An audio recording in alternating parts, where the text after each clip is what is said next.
Pittsburgh Pile Driver Podcast is... Oops, I'm breaking the fourth wall. Breaking Kayfabe.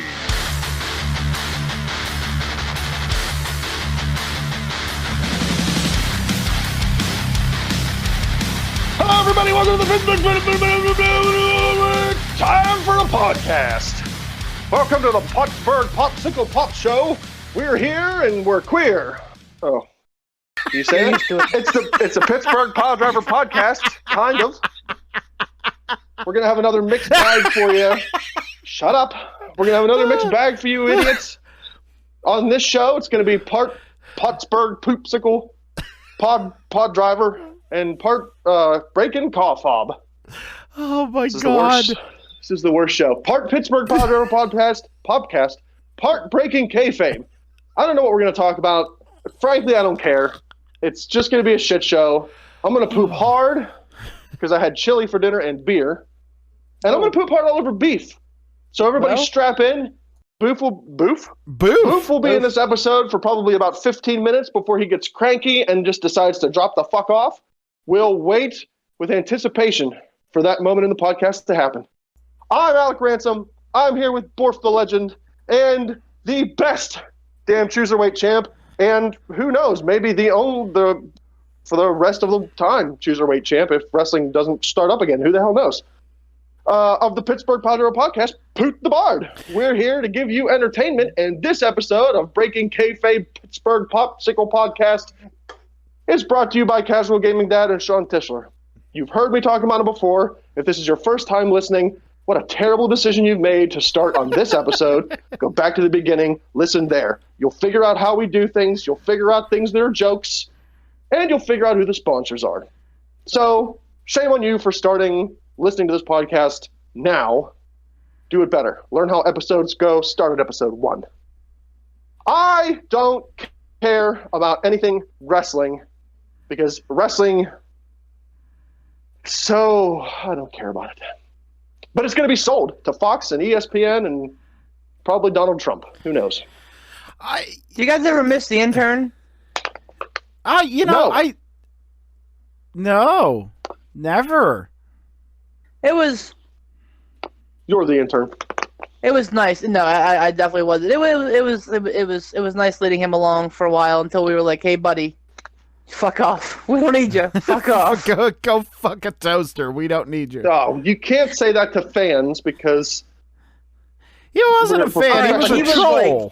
We got to do things right. We got to be professional. Come on. He was like a creepy obsessive. Like, I feel like he may have shown up at one of our houses with a notepad and ideas kind of guy. So, and if you're listening, intern, I mean that in the nicest possible way possible. I don't show up to my house. You can pitch me ideas while you clean my garage. Do not show up to Ransom's house. That is never a good idea. I am one of his best. It's an open invite. You come to my house, and I will listen to your ideas while you clean my garage. The moment you stop cleaning my garage, shut up. The moment you stop cleaning my garage, I'm done listening to your ideas. I may or may not take them to the rest of the guys. Probably won't. But I'll get my garage cleaned. And really, that's what matters in the end. I like to think that myself and Beef are two of Ransom's best friends. And I remember at one point I said, "Hey, I'm just going to pop by your house, knock on the door." And he goes, "You have a gun in your face." And I was like, that's really funny. And then verbiage he used. I believe the verbiage he used was, "Hope he can dodge bullets." Yes. Well, to be fair. To be fair. I don't like unannounced visitors. It makes me nervous, and it throws me off my game because I'm not prepared. Tell me you're coming over. I'll prepare drinks. I'll prepare snacks. I'll have it'll be a good spread when you show up. He'll prepare a fucking pile of meat the size of the Leaning Tower of Pisa. My God, can that man cook? Well, I mean, it's not great, but it's something at least. Don't catch me off guard. I don't like to be unprepared to entertain guests. That's all it is. I appreciate that, and I've learned that over the years. What a good guy that Alec Ransom is. So he's not. He's the worst. I made the mistake here myself of watching Raw this week, and by the way, this week's Raw lowest viewership ratings in history for a Raw. Was it really the lowest ever? Lowest. We're talking Holy like back shit. in the Manhattan Center, whenever fucking like it was jobber, maybe see The Undertaker in the main event, maybe see Bret Hart. Shawn Michaels. Those were higher rated. Maybe see Shawn Michaels. Those were higher rated than what happened on Monday night. Oh yeah, seriously. That I think the viewership was what 1.36 or something like that. Bad. What? It was bad. It was.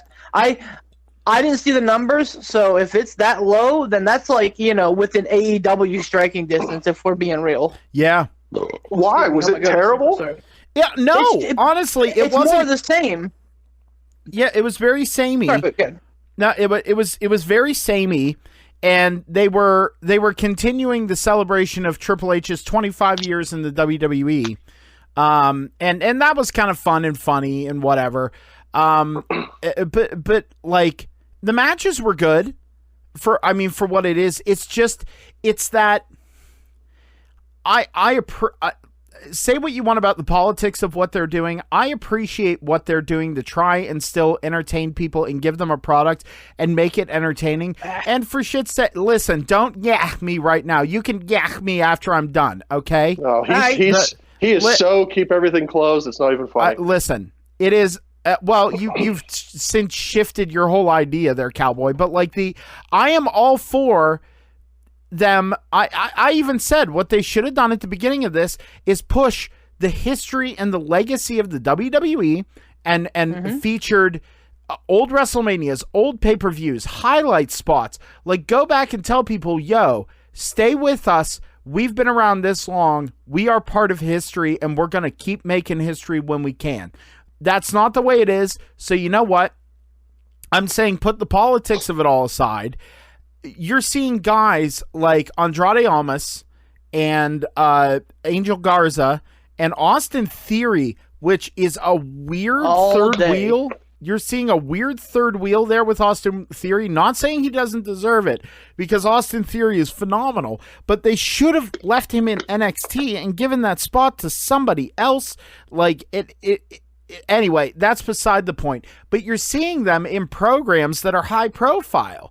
You're seeing, you're kind of seeing the what is it? The wheat being separated from the chaff here on this, because the people who are entertaining in this scenario of no crowds and a dead WWE Performance Center, if they're still entertaining, they are the ones that need to be invested in. And if they're boring as dicks, like you need to just kick them to the curb. And I mean, it's a fascinating. Oh yeah, right? That's sad. But like, we'll talk more about that. But my point is, you're seeing objectively interesting things happening. But on the other hand, I'm watching it and I was sitting there and I'm just like, it's just not the same. It's just not, and I think it's because of the history of the WWE and how important the crowds have been for them. Here's the thing, Poot. Really quick, let me finish my thought. The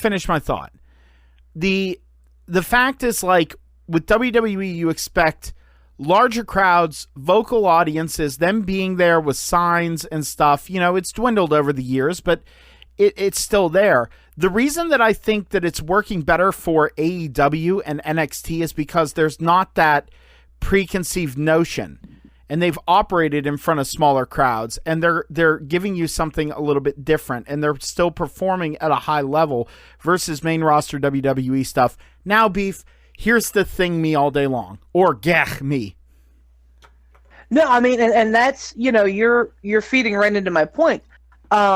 With Raw and SmackDown, like, I was okay with them putting on WrestleMania. I wanted them to do WrestleMania and, like, give everybody kind of, like, a release and then be done for, like, a month, 2 months, however, until we can get crowds back in arenas, which, admittedly, the more you read, the more you hear, may not be until 2021. Or, if you believe the Florida governor drinking all the Florida seawater down there, he believes they'll be back by July.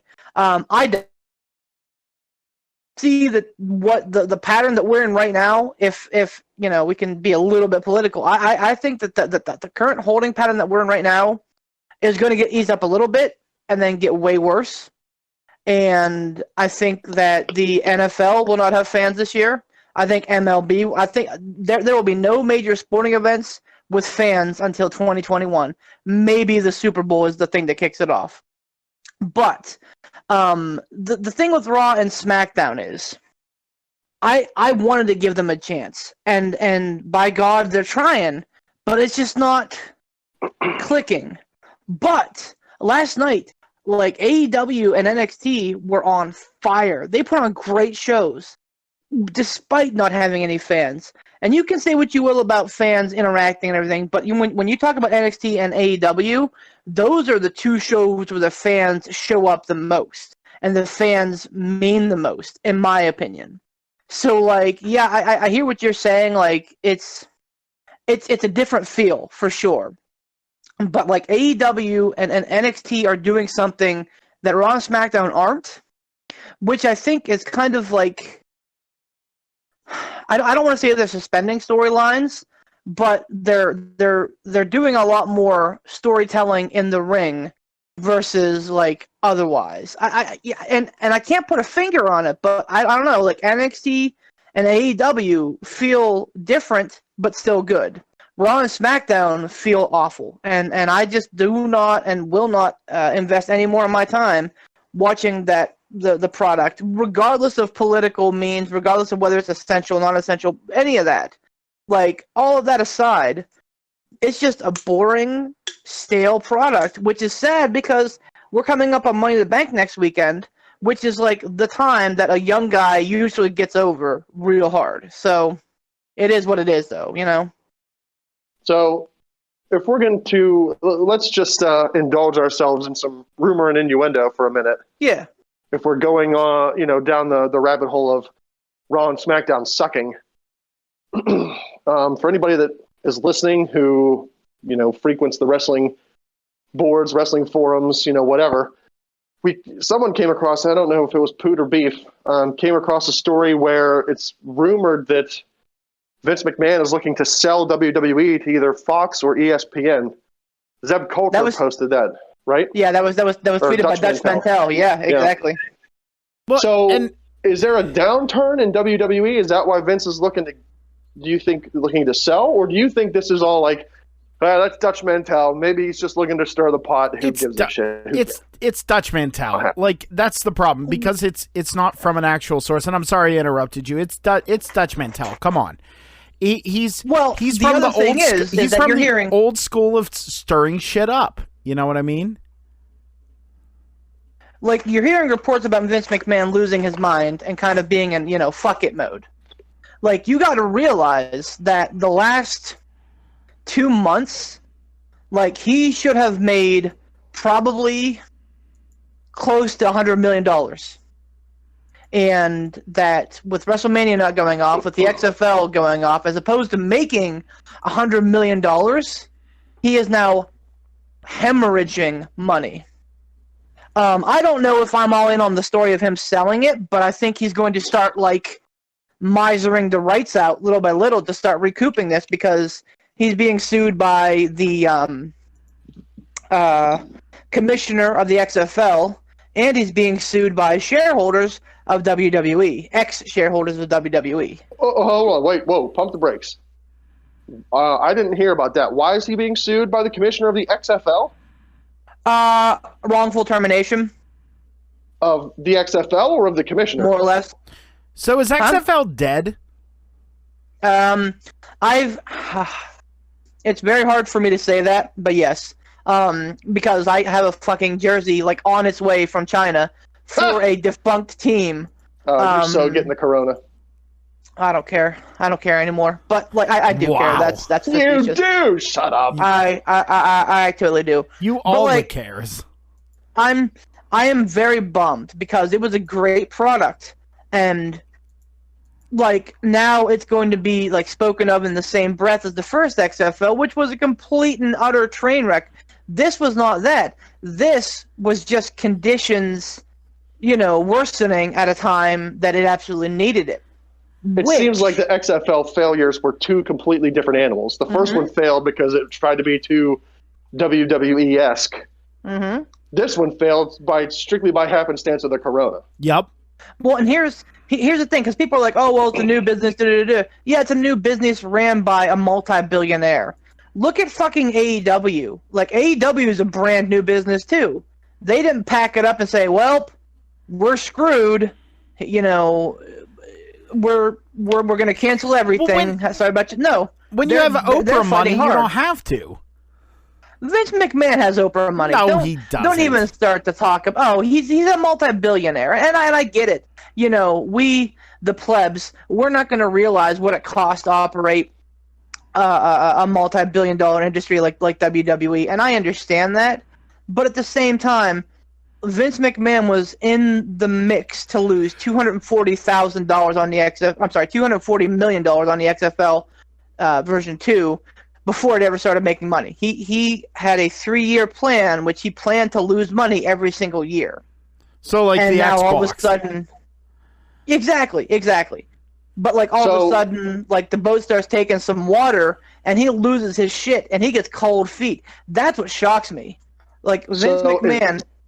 I'm sorry. Go ahead. No, I was going to say Vince McMahon, stoic Vince McMahon, stubborn Vince McMahon, pig-headed Vince McMahon, who is always right and always does his thing his own way, has given up on the XFL and now has more or less turned into fuck it mode Vince with WWE. Like, I am beginning to get legitimately worried about Vince McMahon's health. We bash him a lot, but for him to like completely be nega Vince McMahon right now is very concerning. So the lawsuit, is that from the commissioner of the XFL because Vince McMahon was basically like, okay, that's it, we're done. I'm shutting it down. It's over. Yep. He's not suing. The lawsuit. Right, and he's not suing Vince McMahon directly. He's suing Alpha Entertainment, which is the owner of XFL, which is owned by Vince McMahon. So was there no, and forgive me, because when it comes to with the intricacies, I'm not up there on the, but was there no like board of directors or no like, was it strictly up to Vince McMahon to make this decision? He's the be all end all of the XFL. He says whether it continues or whether it's. Wow. Yep, because he was the league owner. He owned all the teams, so it's not like there was like a separate ownership like in the NFL where they make up he owned every single team, and which I mean, there was some, starting to be some rumors and some whispers, how fair it is for one guy who owns every single team to run a sports league. It certainly lends itself to lack of credibility. I'll put it to you that way. Right. Because it makes it very easy for you or somebody to on the sly to make a real quick payday. So that was, and obviously Vince being Vince with the WWF and WWE and everything he's gone through, those were already starting to kick up just because of who he was and what this was. But yeah, like that's, I mean, I'm like I said, man, I am starting to legitimately worry about him, not just his mentality of like going off the rails, but just kind of being very flighty, very like, hey, I'm going to give up on this, or hey, I'm going to sell my, I'm going to sell my Fabergé egg collection. You often hear that kind of thing whenever people are kind of very, very low in their life and they are, contemplating suicide or things like that. It's like a depression thing. Exactly. And given the last 6 weeks of his life, and again, we're not millionaires, we're not billionaires, again, we're the plebs down here in the chaff fields. But, we can sit here and speculate what it's like all day, but can you imagine to go from $100 million plus payday in the span of 3 months to losing millions, if not hundreds of millions of dollars all at once? It's got to take its toll. Who else is suing him? WWE shareholders, and I don't have a lot of deets on that one, but I read that WWE shareholders were suing Vince McMahon because I want to say that it was because of like insider trading ish, because they all you remember whenever they all dropped out like a whole bunch of stock. Was it like early February where they like dropped a ton of stock? I thought it was late 2019.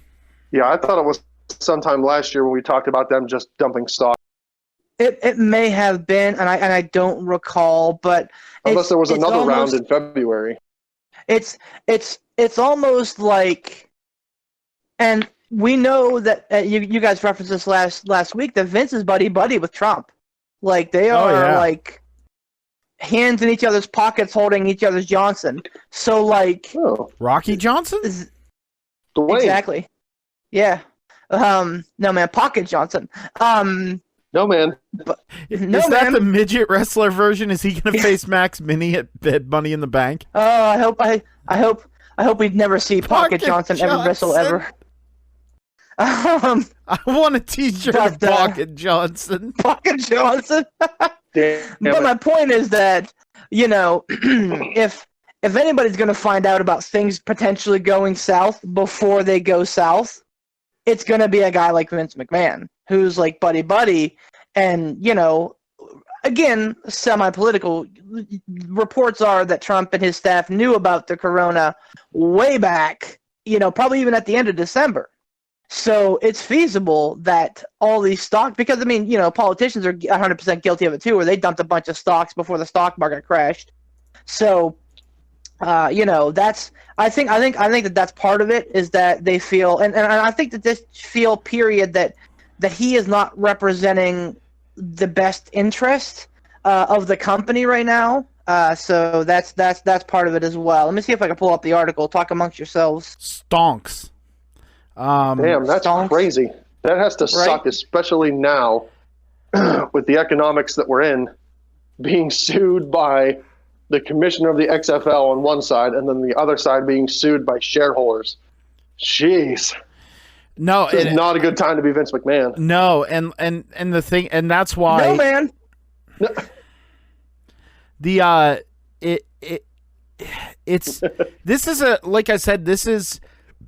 Depending on your perspective, I almost threw up. Depending on your perspective, this is either a dire time for pro wrestling, or this could be a genesis of pro wrestling. Because, go ahead. I mean, WWE taking these hits, having to make all these cuts of both legends and active roster members who were very dedicated and company. By the way, breaking news: Curtis Axel got his release just now. Oh yeah, not surprised about that. Yeah. Not surprised either. Thank God we still have Bo Dallas. I believe but like that's the thing is like now like. You have all this talent that had a sudden exodus from the biggest company in the world, and a lot of them are excellent workers and have a lot of potential that was untapped in WWE, and now there's literally an entire world of pro wrestling that is open to them, and once everything kicks back up and evens back out, by the way, I fucking hate that everybody is using the term the new normal. I hate it. I absolutely buzzwords. Absolutely, it is a buzzword. Fucking 100%. hate the new normal. No, we're not gonna have new normal. We're gonna go back to normal. Just everyone, fucking calm your dick. All right. But back to my original point here. My point is, when things get back to normal, you're gonna see an influx into not just the smaller indie scene, the regional indie scene. You're going to see an injection into PWG, into Impact, into New Japan, into the British scene, into the scene in Germany. You're going to see that, and these people working and showing up places, and maybe eventually they will go back to WWE, but I mean, this could be good for the business in the long run. I like what you're saying there, Poot. And just to piggyback off of that a little bit, I agree with you because... Oh, I hit my foot. I agree with you that this could be a genesis, because let's face it, if Vince McMahon sells, if that's a true thing, if he sells WWE, right, regardless of what happens, WWE is not going away. Vince built an empire. Yep. So whether it's Vince McMahon owned or Fox owned or ESPN owned or whoever, someone's still going to own WWE. WWE is just not going to go, well, Vince is out, we're done, shut the door. Like, that's not going to happen. If it was a smaller promotion, maybe. Or if it was a big promotion that really just, creatively was garbage and was hemorrhaging money like WCW, yeah, that can go away. But the empire that is WWE, that's not going anywhere. So whether Vince sells it or not, WWE is still going to be around. It might not be the WWE that we know or have known in the past. It might be something completely different, but it'll still be WWE. There'll still be wrestling under that moniker. And, for the time being, these other promotions aren't going anywhere either. So if WWE gets sold or rebranded or something, if they go through an epic change, that just opens up the door for more possibilities. I would love to see what ESPN would do with the brand. I think that there's enough good ideas at ESPN and just the way that they treat some of their like flagship shows and the just like it being part of like the ESPN zeitgeist, I think would be interesting. But you're right. It's definitely not going anywhere anytime soon. So the big thing that my first thought about Vince selling it is how big of a fuck you is that to Stephanie?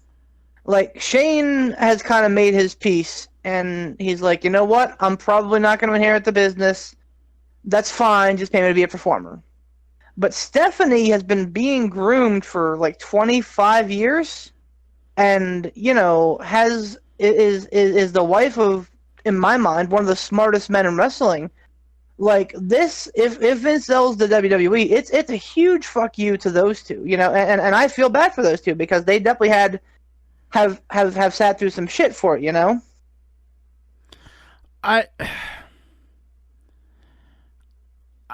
Who I kind of feel bad for is Triple H.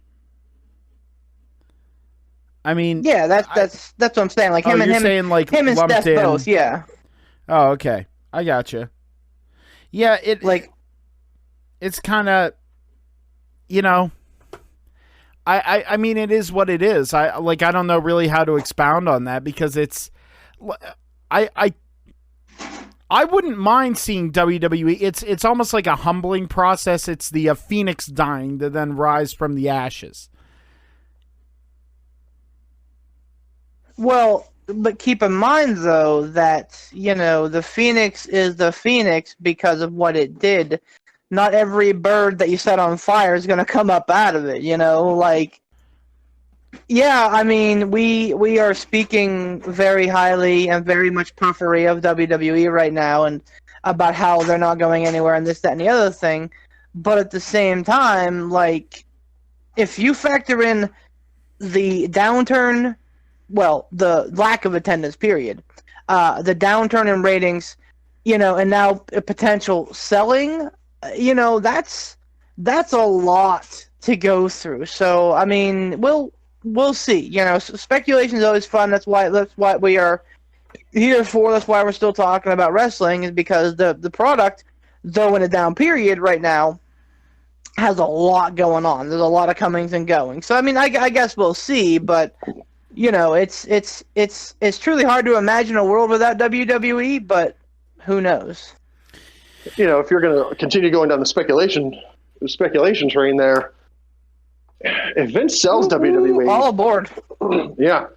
If Vince sells WWE, there's no guarantees that whoever buys it isn't going to go, okay, you guys did great, but we're Fox or we're ESPN. We're successful. We're not selling. We're buying. So we're going to put our own people in there to do what we think is right. Not saying that it'll happen, but Steph could get ousted. H could get ousted. You never know. When you sell a business, your employees are fair game.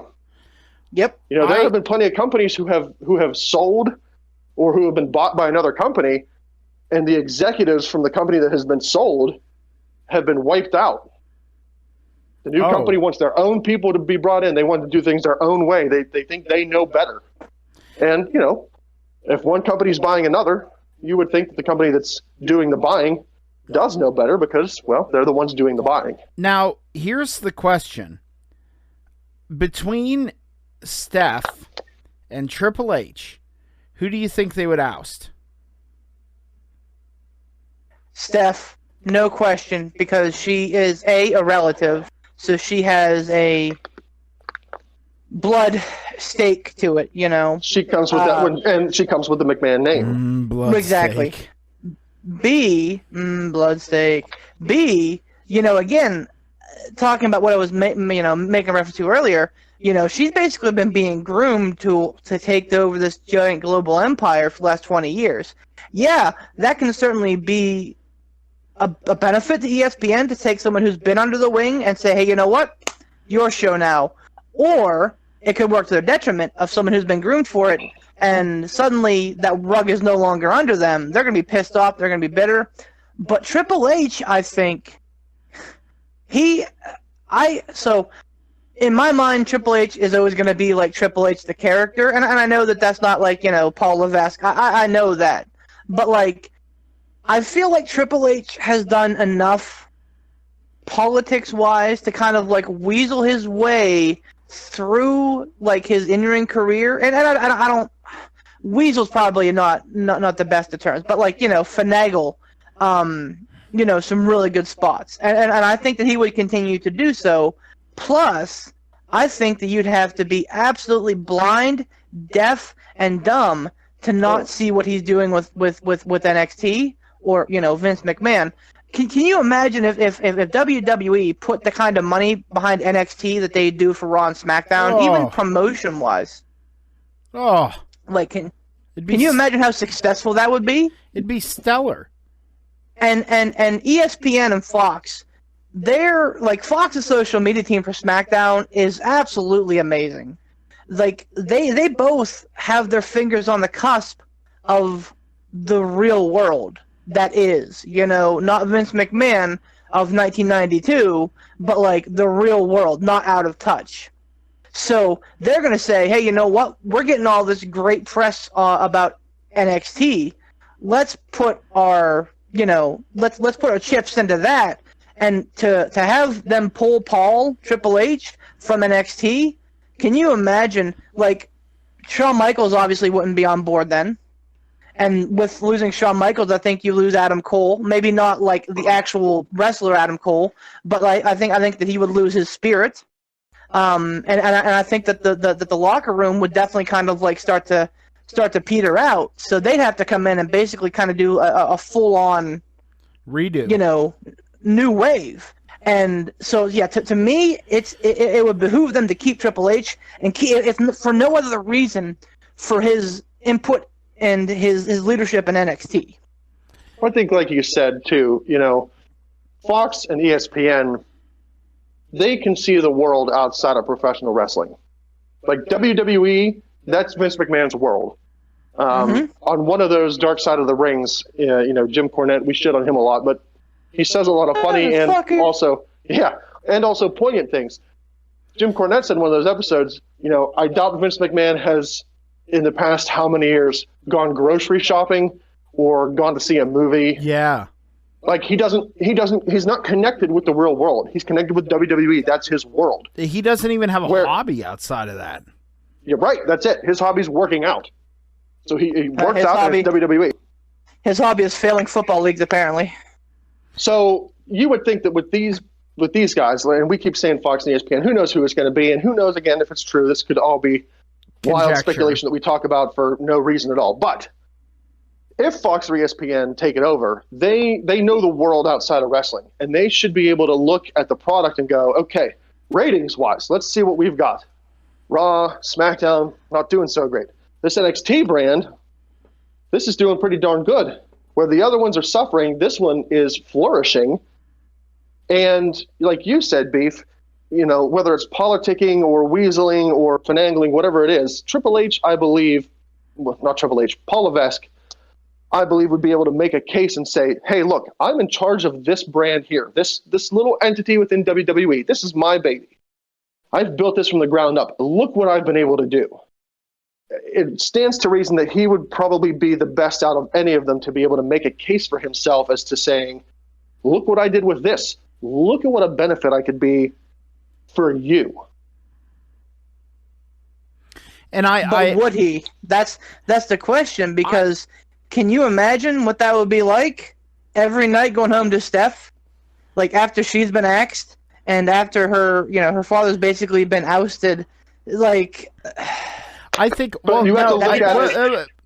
It would, but you have to look at it within a confines of, hey, with Stephanie and Triple H, pretty much from the time that they were on their own, this is what they've done. They've done wrestling. So if Steph gets ousted, what's she going to do? She's going to have to find a completely new career, a completely new medium. She's going to have to do something to make money. Now, I'm sure they have a good enough amount of money that they could live off of it for a while, but still, they've got children. They're going to want to provide for their children. They're going to want to secure their children's future, their parents. So they're gonna have to see the bottom line. Like, okay, Steph got ousted, let's say, speculation. If Triple H has the option of staying or leaving, what would make the most sense for their family? Them both going and having to find a career outside of wrestling? Because can you, like... If Triple H doesn't stay with WWE out of principle, like, well, you fired my wife and my father-in-law, I'm going to leave now too. If they don't know anything other than wrestling, what are they going to do? They're going to find a different job? Are they going to go to a different wrestling company? What's Steph McMahon doing in the Impact Zone? Oh, no. Nope. What's Mick Steph Man doing in the Impact Zone? Oh. What's quadruple B doing in the Impact Zone? Quadruple B. If they had the option to stay, if Triple H had the option to stay, I imagine he would stay. If nothing else but to provide for their family. I don't think that they would have to worry about Steph not getting a spot, because even if she didn't get put in some an aspect of it that's creative or would impact day-to-day, the product day-to-day to the audience, what they see, I feel like they would keep her definitely for some kind of monetary, or not monetary, but like the back end of it, the behind the curtain, the she true does a business lot of stuff side. with, like, she does a lot of stuff with, like, Make-A-Wish, like Steph is like the bridge between, like, Make-A-Wish and the Be A Star, which is ironic. You heard me. Mark-A-Wash! Like the ironic, given her fucking character is always like tearing everybody down all the time, but she's big into those like charities and like the WWE guys reading to classrooms and things. So like that's all her. So I think that might be a good thing to kind of be a almost kind of a branding officer, if you will. An ambassador, and like you said, she also makes a hell of a character. She plays an amazing on-screen character. Shane came back and he was basically an on-screen talent. He didn't do stuff backstage. He wasn't running the company. He wasn't doing executive things like Vince and Stephanie was. He was an on-screen character. Well, he is. I mean, when it comes to Stephanie McMahon, she is a phenomenal on-screen talent. For a heel character, and maybe it's those McMahon genes, because the Mr. McMahon character, good Lord. For people, for even everybody that knew this is scripted, it's predetermined, whatever you want to call it, man, people could get behind hating the Mr. McMahon character. Same way, people hated the Stephanie McMahon character. She could play a phenomenal heel. So why risk losing that talent if she could do something on screen. Commissioner. I think Steph has a lot of that wouldn't be a bad spot. I think Steph kind of has a lot of X-Pac heat though, because like she more than Vince, well, except for as of late because he's nuts now, but like more so than Vince, like she's really kind of went off and gone into business for herself. And really have put down talents like on the mic, in the ring, whatever, like for no other reason than to satisfy her like her narcissistic ego, which maybe it's just her doing the character over the top. But I mean, to me, like that has hurt. It depends on the situation. The Bryan thing, the Daniel Bryan thing worked out because Bryan got over. Had Bryan never won that title though, like I feel like it would have been akin to the whole Piggy James thing before the first time that Mickie James left, where Michelle McCool and Layla like spent months berating Mickie James about her figure, which she was a little, not even flabby. She was a little bit like she didn't look like a fucking diva, So like they spent months berating her. I think Mickie James got like one win on her way out the door, and like that was that. So like to me, I think that Steph can do more harm than good. But I agree that if she is kept in check, and if she has someone over top of her, giggity, saying, hey, you can't do that anymore, then I think that she would be a wonderful on-screen character. I mean, obviously all this is conjecture on our parts. Definitely. But I mean, time will tell. Time will tell, I suppose. Beef, what's your I just out of curiosity, what is your takeaway from Impact and NXT this week, just in a nutshell? Oh, you did it too. What? You called Dynamite Impact. Oh, well, it is what it is. I've had a long week. Shut up. Oh, come on. Oh, I'm sorry. Let me bow down at the altar of boo. All right, let me rephrase. Okay. What is your takeaway from NXT and PWG? What is your takeaway from NXT and Big Time Wrestling? What is your takeaway from NXT and WCW? What is your takeaway from NXT and Smoky Mountain Wrestling, motherfucker? What's your takeaway from NXT and AEW? They were dynamite shows, man.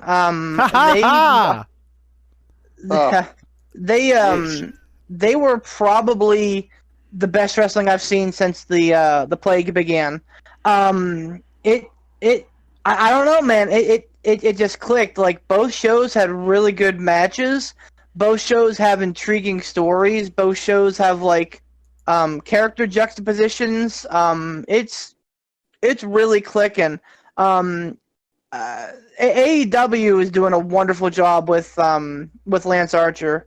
And it's very clear that WWE missed a boat big time on that guy. Did he go there or have the opportunity to go there? And he was Lance Hoyt back in the day. He kind of had like almost a Heath Slater-esque character.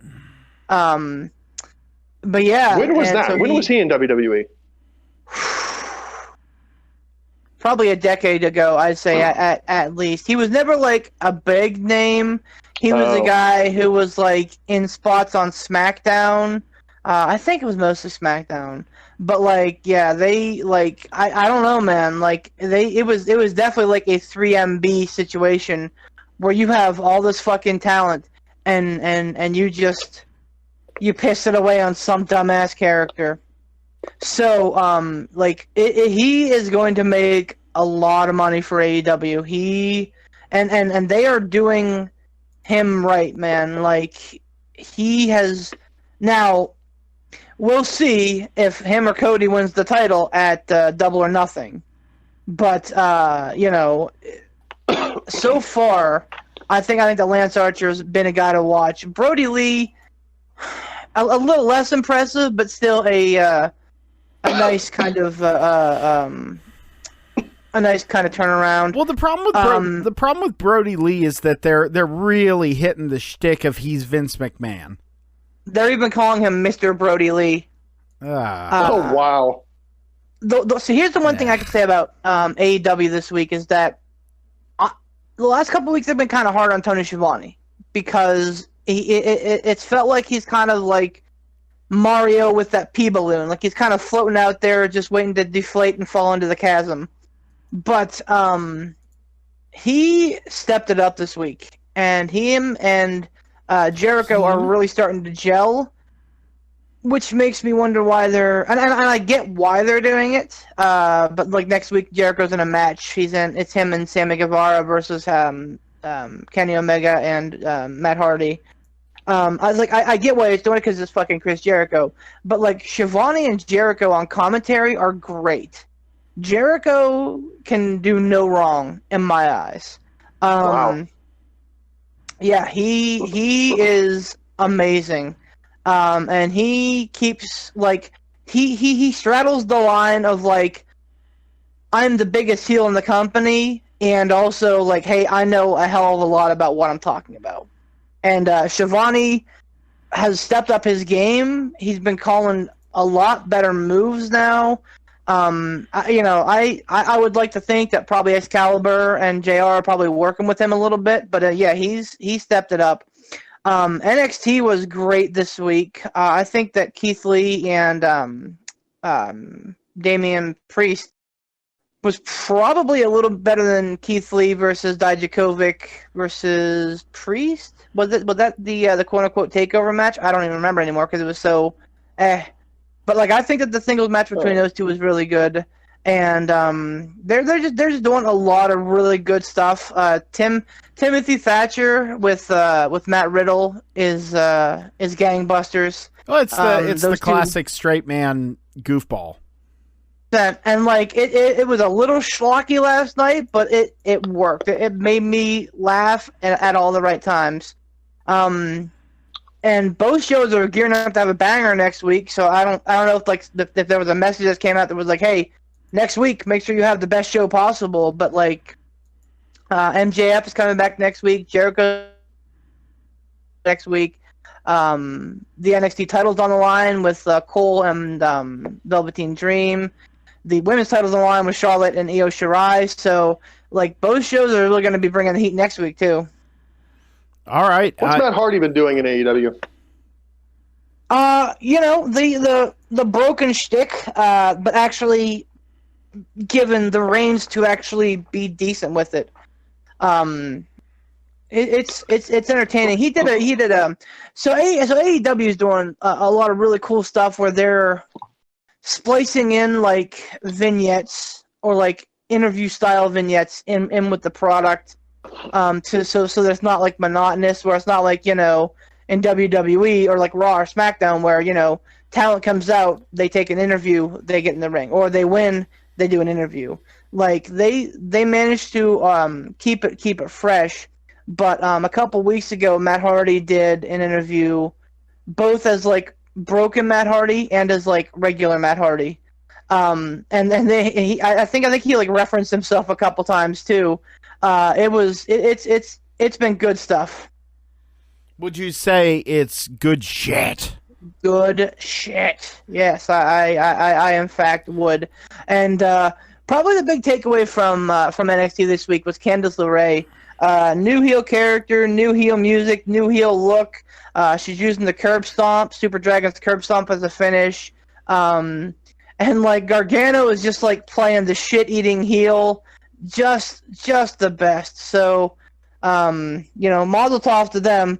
But, if you can get fucking Fabian Eichner and Marcel Bartel from NXT UK to NXT, Why the fuck can't you get Walter on a plane? Fucking smuggle him in some fucking luggage or something. Damn it. I want to see Walter versus Balor in the worst way. Some fucking smuggle Walter in luggage? You would have to smuggle him in a 747. Jesus Christ. Fucking run out the WWE private plane and go get Walter and bring him back. I mean, that'll be the next thing that Vince sells. What Undertaker will definitely quit then. Yeah, right. If he has to start fucking flying his own in with the plebs, man, he's done. Yep. But what do you guys think? Is that enough wrestling talk? Fuck you, Beef. I'm good, man. I'm the one thing that now that you mentioned it that makes me think of it is WWE 2 years ago gave out all those big lifetime contracts to guys like Booker T and Undertaker and stuff to keep them off of the legacy contracts. Not even to keep them off of other shows' cards, but to keep them off of WrestleFest weekends and stuff like that. How big of an impact do you think that's having right now? They got to be regretting a lot of that shit. Oh yeah. Well, oh yeah. I mean, how many big contracts did they offer just to keep people from AEW? I mean, even thinking on a slightly smaller scale, all the money and that then they cutting them loose. Yeah, I mean, and sure, I'm sure they gave them severance pay. You know what I mean? They gave them their downside, but it's one of those things that you're kind of seeing how much of a paper tiger WWE has been up until this point. Paper tiger. That's good, man. Thank you. Tiger King. It's they absolutely have been, because they've had a lot of bluster and thunder and yelling and screaming, and they've had all this money they're throwing around, and they're putting out these big Legends contracts, and they're throwing money at people that they're going to make into a joke gimmick to stick around just so they don't go somewhere, because clearly they see value in them. I mean, the Revival is a perfect example. The Revival is a perfect example of that, seriously. They threw money at them to stick around initially, the first time round, and they said okay, and they just misused them. But they knew that they're good enough that if they went somewhere else, they'd be a fucking problem. They'd make a splash for sure. Yeah, they would absolutely draw money. Mm-hmm. And now... And they will. Oh, they absolutely will. Now, what do you think of the whole thing with the Revolt dilemma that they have going on? Did you guys hear about this? No. So, the Revival, I can't remember what they changed their names to. They're not Dash and Dawson anymore. I can't remember. Cash Wheeler. Yeah, Cash Wheeler is Wilder. Yeah. I don't remember. Oh, you Matrix. So is it like a spoof? Is it like a spoof No. on their WWE names? It's just enough recognition that you go, oh yeah, I remember they were these guys in WWE. But they trademarked Top Guys, a bunch of other phrases that they use. Say yeah, and then they trademarked. Did they trademark no flips, just fists? Yes, that was another one that they trademarked, I believe. Nice, good and for them. Then their new name. It's well, what's their new name going to be? And they came out and they said their name is going to be the Revolt. And I'm down. Is there an issue with that? Well, there is, because they went to trademark it and everything, and apparently there is a tag team in their old territory where they were coming up and they did their indie work that has been using the name the Revolt for years. Whoops. Yeah, whoops. And the thing is, the argument was they weren't around whenever the Revolt, Dash and Dawson weren't around whenever the Revolt were a thing, but it was kind of like they were out the door and then the Revolt formed. So, and also they're apparently very familiar with their old stomping grounds. So it's kind of that thing of well, they it's how many times have you you've been sitting around or you've been somewhere at work or whatever, and you've had this brilliant idea and you go, oh shit, this is amazing, I got to write it down. And then you realize later that like, oh shit, yeah, I did hear that somewhere. You know, you forget that you heard it somewhere. So I think I don't think it's Dash and Dawson or thieving. I don't think it's a blatant act of thievery. I think it was definitely one of those things that while they were brainstorming, it came up and it was mentioned and they whittled it down and went, yeah, the Revolt, this is really good.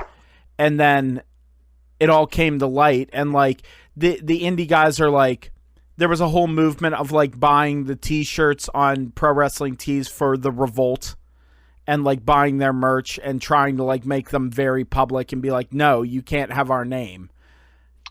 So how does that work with copyright and trademarks? If the existing Revolt didn't trademark that, can the Revival Revolt then file that trademark and go, you didn't trademark it, so it's ours? They can, but the reason with trademarks and copyright and patents and stuff like that, they go through a system to see if there can be any kind of contestation, like if there can be like contesting of it.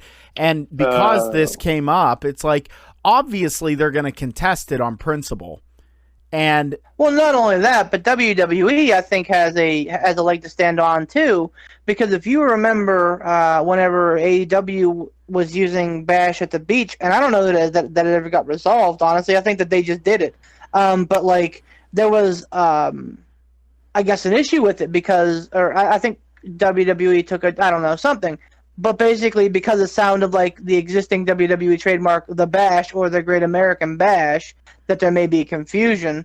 You know, they could pull the same shit here and say, come on, the Revolt, the Revival, it sounds very, very similar. They're both R words. They're both the same thing. Like, you know, or not the same thing, but they're both similar things. It's like, you know, WWE has a leg to stand on here as well. If they choose to, which, you know, I think that right now is going to be the absolute least of their worries. Yeah, right. With Vince already fighting 2 big lawsuits, I don't know if he's going to want to fight a tiny lawsuit. Right, exactly. Yeah, so I mean, like I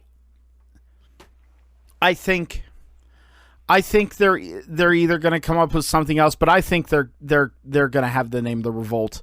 And the other thing is too, you're eventually going to have overlap. You know, if every indie wrestler and you know, major company, like, you could have those arguments all day long. Mm-hmm. I mean, you really could.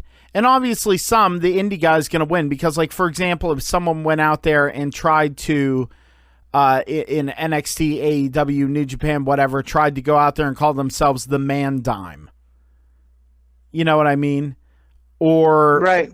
Or, what's another... Like, or even just flat out using a name like Jackson Argos. You know, even if you spell it differently, like, that's the other thing. How much does spelling, you know, matter in the whole thing? The Hardy Boys, the Hardys, you know, Team 3D. I mean, it's all like you can win or lose a trademark copyright battle over nothing.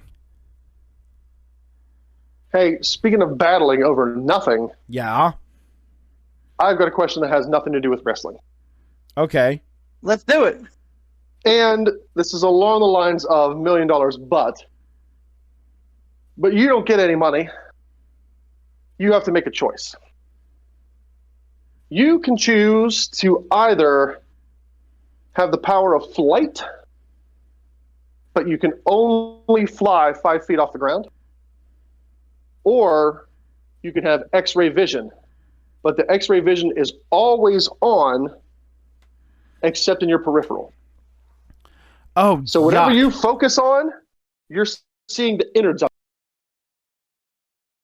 So like if you look at your TV, you're seeing the innards of your TV. You can see, you know, what's on the screen, but it's kind of like it's overlaid. Yeah, it's overlaid over the components. If you look at a person, you can see what their face and everything looks like, you know, overlaid, but you're lasering in on the innards. So what you're saying is do we want to fly and be able to reach that thing on a high shelf, or do we want bat vision from the Arkham games? I'm going to take your word for it and say yes. Flight all day. Like, it's yeah. I mean, flight has always been my superpower. Anyway, you know, people are always like, "What's your superpower? What would you take for your superpower?" Blah blah blah. It's always been flight, man. Like, for a fat man, there's nothing better. Like, that's why I love to swim, because like I feel, you know, like as light as a feather. So like that's every fat man's dream. So yeah, no, flight all day, every day. I would absolutely go with flight as well, but just because I feel like it would be more convenient, and plus I don't want to have to deal with, you know, if I'm on a date and I look at someone and go, "Wow, you have beautiful lungs." That makes me sound like a serial killer. I mean, I say that anyway, to be fair, but I was gonna say it. Well, aren't you? Well, yeah. But yeah, I'd go with what about you, Ransom? This is your question. What about it then? Definitely flight. I mean, I can see the benefits of like having X-ray vision, you know, and seeing the insides of everything. But all the time, I see the benefits. Yeah, that's a thing. So yeah, definitely flight. Yeah, we go with flight.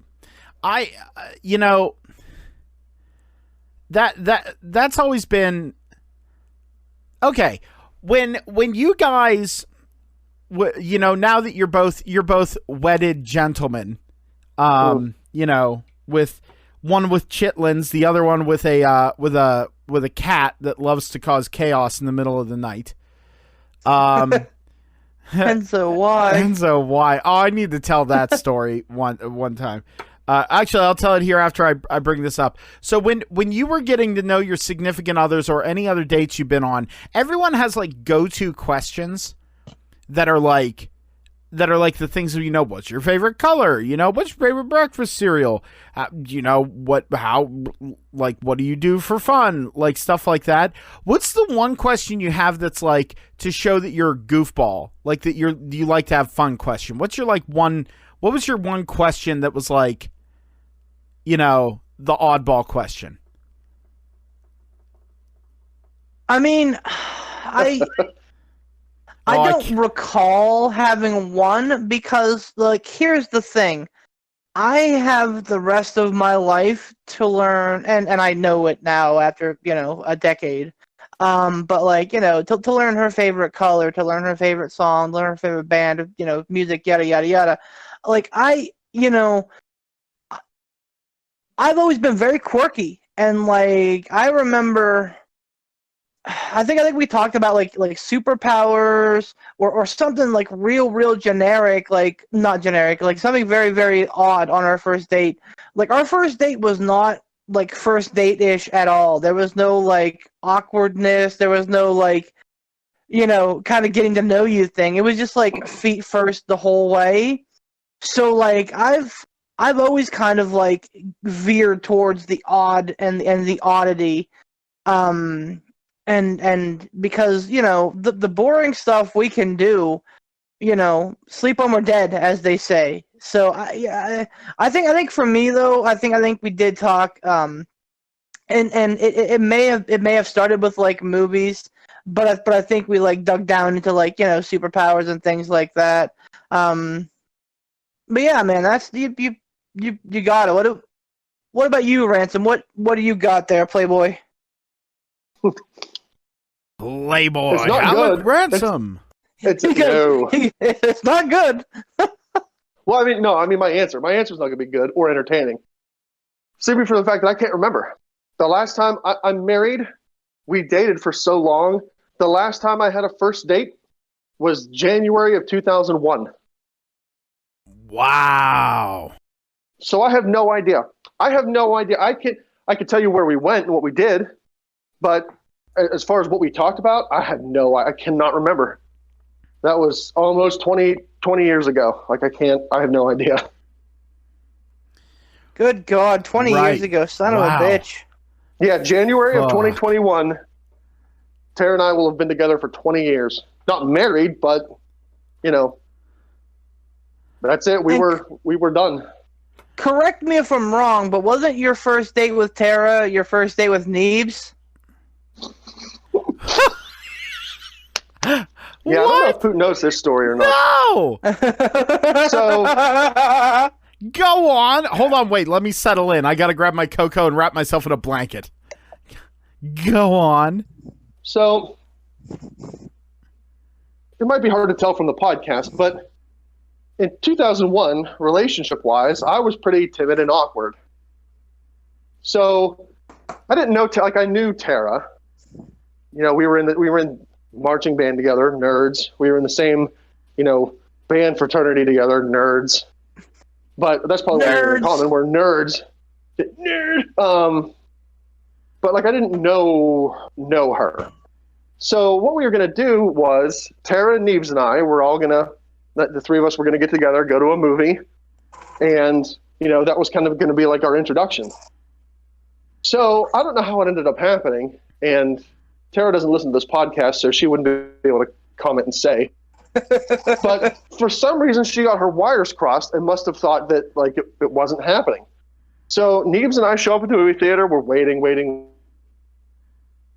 Where's no Tara? What's happening? She's not there. So we're like, well, we already bought the tickets. We're already like here. So we saw the movie, and then afterwards we went out to King's because you know in freaking South Pike, the King's is there, beef. Yes, sir. So we saw the movie, we went to King's, and you know we kind of laughed to ourselves, like, oh well, you know, I'm like, well, at least Tara didn't just stand me up; she stood you up too, you know. And he was like, yeah, what the hell is this about? So you know, I always make fun of Tara that you know, of all the times that I was ever going to be stood up, I was stood up on my first date with my wife. Now, why the stand-up? She, I think, and I don't know, I had to ask her about it, but if I can remember right, I think she thought that her and Neebs were going to meet up and drive to the movie theater together. And then Neebs never called her and was like, hey, you know, you're going to come pick me up? Am I going to meet you here? Blah, blah. Like, Neebs never called her to solidify where they were going to meet. So Tara must have just thought, oh, we're not going. I haven't heard from Neebs. It must be off. and just didn't go. Wow. So that's our first date, which should have been our second date, we, you know, repeated it, except it was just Tara and I this time. You know, we saw the same movie that Neebs and I saw, and we ate at a different restaurant, but yeah, that was my first experience with my wife, or who would be my future wife, was being stood up. So nailed it. I locked her down though. Sucker. Sucker. Wow. You've locked us all down, Ransom, with your charm and your wit and your hatred and anger towards everything. Sizable manhood. No, I'm not Tom. There's a difference. Yeah. Oh, my bad. Yeah, he's not a tripod, okay? I'm not a tripod. I'm a GoPro. Get it right. I'm a GoPro. What, nubby and waterproof and the battery dies all the time? I'm telling you, boy, you should see the water just beat off of my dick. Yeah. I never have to worry about it shorting out. Never. I remember. Holy crap. Doesn't hold charge very well, though. It's funny because you're an old man. I remember our Brittany and my first date.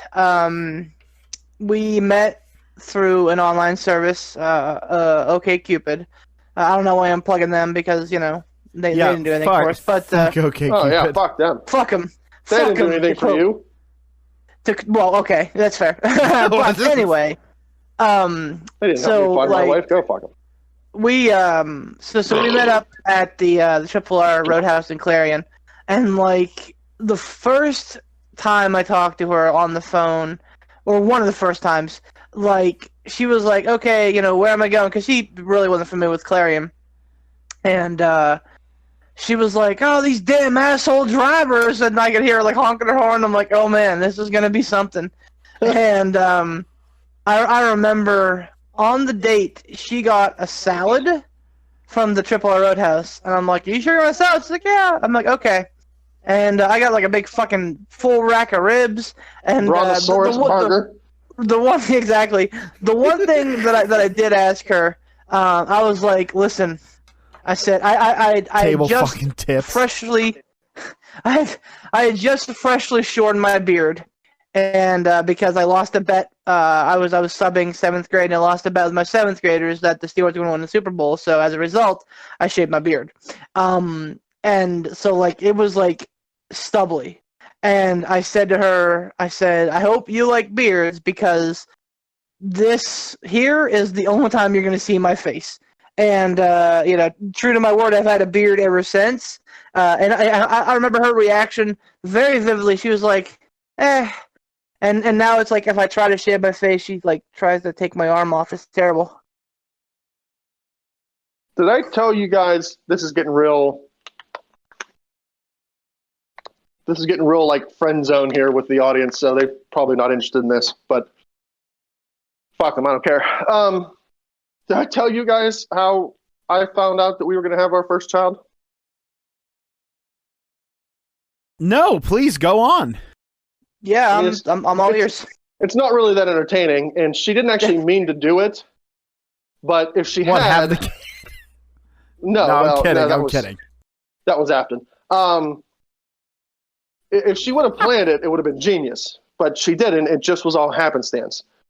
So it was, I don't remember what day of the week it was, but it was April 1st of 2012. Oh, best day. Yes, sir. Yeah, so April 1st, we're getting ready for bed. She comes into our room and she's like, so I'm pregnant. And it didn't strike me at first because it was shock. And then I went, wait a minute. I've been on Facebook all day. It's fucking April Fool's. I'm like, oh yeah, well, that's great. That's great. April Fool's. She's like, no, I'm serious. Like I'm like, oh okay, yeah, April Fool's. See you in the morning. So she didn't press the issue. She's like, all right, idiot. Like, we'll fucking figure it out. So I went to bed. We went to bed. Like, she was like, all right, I'm done. And I got up in the morning and went in, to the bathroom to relieve myself, freshly out of the beds. And there it was sitting on the counter. And I went, oh, it wasn't an April Fool's joke. That was serious. Whoops. And you absolutely know that she, like, that's why she didn't press it, because she's like, he'll get up, he'll see it. Yeah, she left it like right there. She left it right there in the counter. She's like, okay. She's like, you think it's April Fool's? Okay, whatever. You'll figure it out, dummy. Sure enough, I figured it out, dummy. That's outstanding. Wow. Poot? Let's never do that again. All right, go on. I'm like, yeah, you told me that we were pregnant on April 1st, and I didn't believe it. That's so good that it's fattening. So, since I don't have my happily ever after yet, why don't I share with you guys some of the follies of Poot over the years? Oh boy. No. You You ready for this? Get your depression shorts out. Here it comes. Yeah. So, it's not depression. They're funny. In retrospect, they're hilarious. In retrospect. It's hilarious. At the time, it was devastating. So, no, not even devastating. It was just kind of like, oh, okay, I guess that didn't work out. One of them was when I was in college, I was set up by a friend with a girl, and he's like, dude, you're gonna really like her. I've told her all about you and everything. I'm using names to protect the innocent, but not using names to protect the innocent. But like he told me, he said, dude, I'm setting you up with this girl. You gotta, it was basically like he was like the middleman between this. It was a blind date. And so we go to a restaurant in town in Lock Haven. I meet up with her, and at the time I had long hair and I had just trimmed my beard. So, I didn't look unpresentable. I looked like a homeless person that was trying to get an interview. So, I go there. I don't know what she looks like. He doesn't tell me about her. He goes, dude, just be you. You're going to be fine. Like, she already is excited to meet you and blah, blah, blah, blah, blah, blah. So I get there and I am sitting, got a table, waiting, and I ordered a beer because I was nervous because I'd never been on a blind date before. Girl walks in. And again, this I don't know how so far I seem to hit out of my league all the time on dates. And the few relationships I've been in, I hit way out of my league. And this girl walks in, just stone cold fox. Beautiful girl. Sits down. I'm already depressed. Sits down, starts talking to me. No, we hit it off great. We're talking, what are you majoring in? What am I majoring in? And talking about, music and movies and everything's going great and everything's awesome. She said, well, so how do you know my friend who set us up? And I said, oh, well, we hang out and, we'll have parties at their house and everything. And I said, oh, and we game together and stuff. She says, oh, what do you guys do? Play video games? And I'm not going to lie, but without thinking, I said, oh, no, we play like RPGs, like role-playing games. And she goes, oh, like what? And I said, oh, well, we've played Dungeons and Dragons a couple times, and I'm not really into it, but we also play stuff like it's called Vampire the Masquerade, and we play, you're like a vampire and you create a world, and it's like reading a book except you're part of a movie, and like it's all this stuff, and I'm going on and on and on. Date over. And well, she was talking to me, she goes, oh, that sounds like a lot of fun. She no-sold it. She goes, oh, it sounds like a lot of fun. I said, it really is. You get to be creative, and like I'm lauding the benefits of doing this. And she's talking to me, and we already ordered, and like ordered our food. It was on the way, and she said, hey, I'm gonna go to the bathroom. Where's the bathroom in here? And I said, it's back there. No. So she gets up and goes to the bathroom. I'm sitting there, and I'm like, man, this is going great. And I'm sitting there, and I didn't have I had a basic ass smartphone at the time, so like I'm like slowly checking the internet and everything like that. And I'm sitting there and I'm this, and I'm like, it's been, 5 minutes. I'm like, okay, lady things, whatever. And maybe she's pooping. And then 10 minutes. Oh, no. And then 15 minutes. And I went, I just kind of shook my head and went, neat. When do you start looking like the big ham? No, fun epilogue to the story, though. Our waiter comes up, and he has 2 boxes of food, and he puts it down, and he goes, figured you might want this food to go. And I looked at him and I went, probably. And so he took off his apron that he wore, sat down at the booth, and he had a pitcher of beer over, and he set it down in 2 glasses, and he goes, so you play Dungeons and Dragons, huh? And I was like, yeah. And dude's like, oh, but, and like, and in retrospect, I understand this kind of sounds like it's like his dude trying to pick me up. No, he was just being a cool dude. He's like, and I was talking to him, I said, dude, I can't believe that she just left in the middle of the date. And he goes, fuck her. You don't want to be with someone like that anyway. So like, do you like to play, he said, what do you play? Do you play like, a paladin or whatever? And dude, number one, on his thing, he took it and he's like, yo, these are my like employee dinners. I'm calling them my employee dinners. They're free. You take them home. They're yours. And beer's on me. Don't worry about it. Like, he was super cool dude. So it was one of those things where it's like, yeah, it sucks. I got stood up, but dude was super nice about it. Like, he wasn't a dick. He was like super cool about it. Like, so, Poot, the audience that doesn't know you has you matrixed. How? Can you hear me now? Yes. Good. I don't know. I think you're matrixing Poot, because I can hear beef every time you say that, but you are going in and out every once in a while. Yeah, shitty Walmart connection. Go on. Anyway, so people that Discord. Don't know you, oh yeah, it's 100% Discord. So thank you, Discord, for hosting the Pittsburgh Powder podcast. Anyway, thanks for nothing. So people that don't know you don't know how much of a Poot story that is, and I almost used your real name because that is a Poot story, 100%. How like you're dealt fucking like a pair of shoes, and somehow you like walk away with half the pot. Like you just find the way.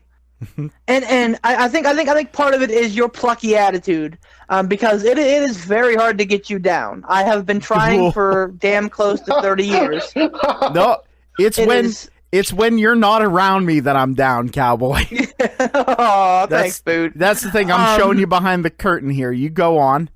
But in this episode, I know, right? But like you are. Between your propensity to constantly make lemonade out of like rocks and like just the universe that's like, hey, you know what, man, this guy's been dealt a shit hand long enough. Let's give him something a little bit better. It's just like you always find the most Pootish way out of some of the most awful scenarios I've ever heard. Well, and that's just a perfect example of it. Well, and no, here I'll give you another one. Beef and Ransom, you guys were part of this. So I'm gonna kill myself tonight. This is the worst. I'm depressed. No, it's great. I love telling these stories. It's fun. It's fun because it's super fun. I'm gonna go home and eat the barrel of my gun. It's great. So you guys were part of this one. Out. So it was what, maybe 5 or 6 years ago. 5 or 6 years ago, around Halloween time. For about a month and a half, I had been seeing this girl. Now, this girl and I went to we kind of re-met each other years later. I actually took her to my senior prom, and we met up years later, and we hit it off, and we started seeing each other. It was awesome.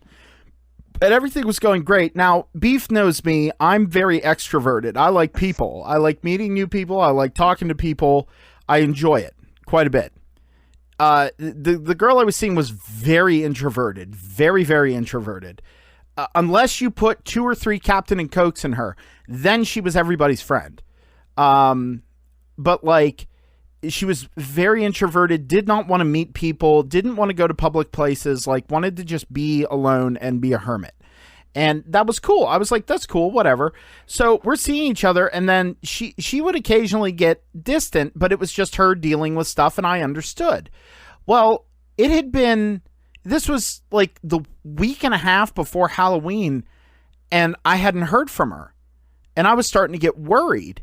So I messaged her sister and said, hey, is everything okay with, what we'll call her Blanche, again, to protect the innocent.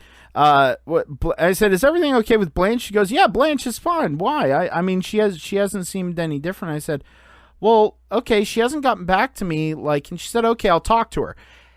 Never heard from her sister again, on the topic.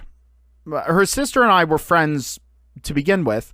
So I was like, okay, whatever. So I messaged her best friend and I said, hey, have you talked to Blanche? And she said, no, I haven't talked to her in probably 2 weeks. I'll shoot her a message. Never heard back from her. So I'm miring in this state of what is going on with my girlfriend. And we were supposed to go out on Halloween night. We were supposed to go out. Beef and Brittany usually hold a Halloween party that is full of jocularity and good times and friends with all. But I was going to stay here in Clearfield with this girl. We were going to go out and we were going to do like horror doctor and horror nurse. You know what I mean? As a couple's outfit thing. And that never came to fruition. And it was Halloween. It was the day of Halloween. It was the 31st. And I'm so confused about what's going on. And I'm trying not to hound her and message, where are you? What are you doing? What's going on? Are you okay? And this and that. So I'm like, and I went, okay, whatever. Beef's like, hey man, are you coming down for the Halloween party? And I said, no, dude, I'm going to stay up here. I'm going out with Blanche. And he goes, okay, man, well, you're welcome down here if you guys want to come down. So I finished that conversation with Beef. and I open up Facebook on my phone, and the first thing I see is a post from Blanche, all dolled up, we'll say, because I don't want to use the word skank. The all dolled up selfie picture saying, ready to go out for Halloween. I was fit to be tied. I was so angry that I didn't get angry. You ever been that angry? Where you're so angry that you're lucid? You get quiet. Yep. Yeah. And I knew I've gotten so depressed that I've gotten drunk before. it was it was 8:30 and at night, and I went, I have to leave. I have to leave Clearfield. I have to leave Clearfield. If I don't, I'll go looking for her. And not saying that I would do anything wrong, but there would definitely be a scene. So I knew better. Thanks, bud. So listen, you're calling me a serial killer? Did you just hear that laugh? Mm-hmm. Okay. So I threw on a suit, and I had a cigar sitting around. And I went, I'm a gangster. So I sent Beef a message and said I'm on my way, and he goes, okay. I stopped at a local six-packery on the way, and they just happened to have one of my favorite beers that was very apt for the time. It was by a brewery called Flying Dog, and its name is Raging Bitch. So I picked up a 6-pack of Raging Bitch IPA and drove down to Pittsburgh and arrived at the party and was trying to have fun as Beef is dressed as the dude and Brittany was dressed as drunk Ursula, and we're all having fun. Adam and Tara show up, and as I finish all 6 of those damn near 10% IPAs in about an hour and 15 minutes, you and Tara showed up as Ghostbusters. I believe. No, it was Fallout. With honest to God Vault real Dwellers. rifles too. Yeah. Oh yeah. Vault Dwellers, and you guys showed up near the end of the party, so we're all hanging out drinking and everything, and then I laid this story upon you guys. I ended up crashing on Beef's couch, waking up at the crack of dawn with a hangover, and not a bad one, little one, and decided that I wanted breakfast and to go spend money I didn't have on guitar things because I deserve it.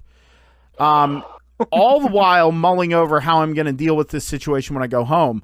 Well, I go to Bob Evans, down on the farm, right down the road from Beef's place, roughly down the road, and I go in there and it's jammed, just fucking jammed. And so I go and get a table, and I'm sitting alone, and I'm hungover, and the woman comes up and she says, "What do you want to eat?" And I ordered like tons of food, and I said, "Also, all the coffee. I want all of it. I want all your coffee." She said, "Okay." So she brings me a giant bottle of coffee and my food. I open up Facebook, and I look on my Facebook profile, and I am in a relationship with no one. I was blocked. I was put away. I was the whole 9 yards. Like, it was, I haven't heard from her since. Never got an explanation. Never got anything. Never heard from her since. And I went, neat. I just kind of went, okay, well, that's fine. And Beef, you are absolutely right. Because I was sitting there apparently looking despondent and hungover and unshowered in a wrinkly suit. And this very nice elderly couple paid for my breakfast. And I went over and I said, "Why'd you do that?" And they said, "Well, it's All Saints Day and we wanted to do something nice for someone, and you looked like you were having a rough morning." And I said, "You don't know the half of it." So I left a generous tip, and I went to spend guitar money, things that I didn't have, and I drove back to Clearfield and continued on with the genesis of Poot. Well, I tell you what, this has been a great episode.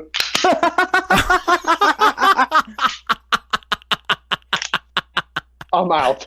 Oh, come on. He's just committed enough that I was waiting to hear the actual Bang. firing of the pistol. Exactly.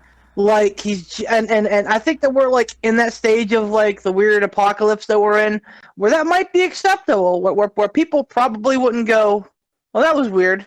They just go, nah, that's just Mordor. It's fine. That is true. You know what? But look, we need to move on to some $1 million but, because if not, I'm going to cry myself to sleep tonight. I'm pretty sure after you told us that story at that Halloween party, I cried a little bit on the way home. I got more. I got more. No, I'm done. Podcast canceled. Ransom's done. He's out. This is the last episode you hear of Alec Ransom. He dies tonight. Oh, I can't do it anymore. Don't do that. Listen, if I could go through it, you can too, dum-dum. All right. I don't have your optimistic outlook on things. There's no way. Oh, trust me, there was tons of drinking to get through this stuff to be able to tell these stories. And that's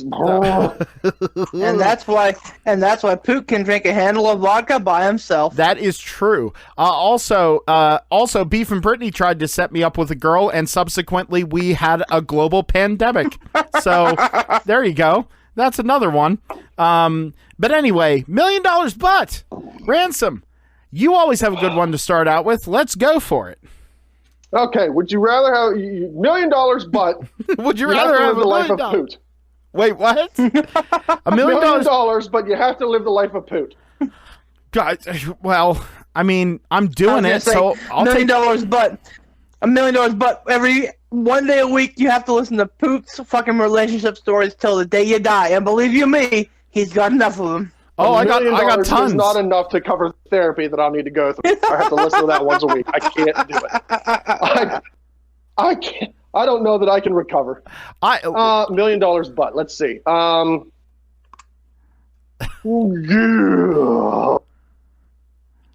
Oh, you know what, Poot, you probably can't answer this because you answered this on the last one, right? But since Beef wasn't on, I want to pose this to him. All right. Well, I'll tell you what. Because of that, I'm going to run to the restroom. That sounds good. I have a feeling that I already know the answer to this because of the way of the question, but I'm going to go for it anyway. $1 million, but once a month, one day for 24 hours, happens at random. You wake up and you're in the middle of a Walking Dead style zombie apocalypse. And what I mean by that is like the zombies that are in the Walking Dead. Slow, mindless, hurting, whatever. It's not like the World War Z zombies where they're running at you. It's not like Left 4 Dead where there's different styles and different types of wackadoo zombies. It's straight up mindless, flesh-eating zombies. You live that life once a day.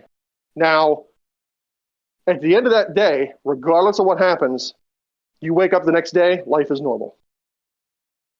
But you feel everything. So, like, if you get bit, you feel the bite.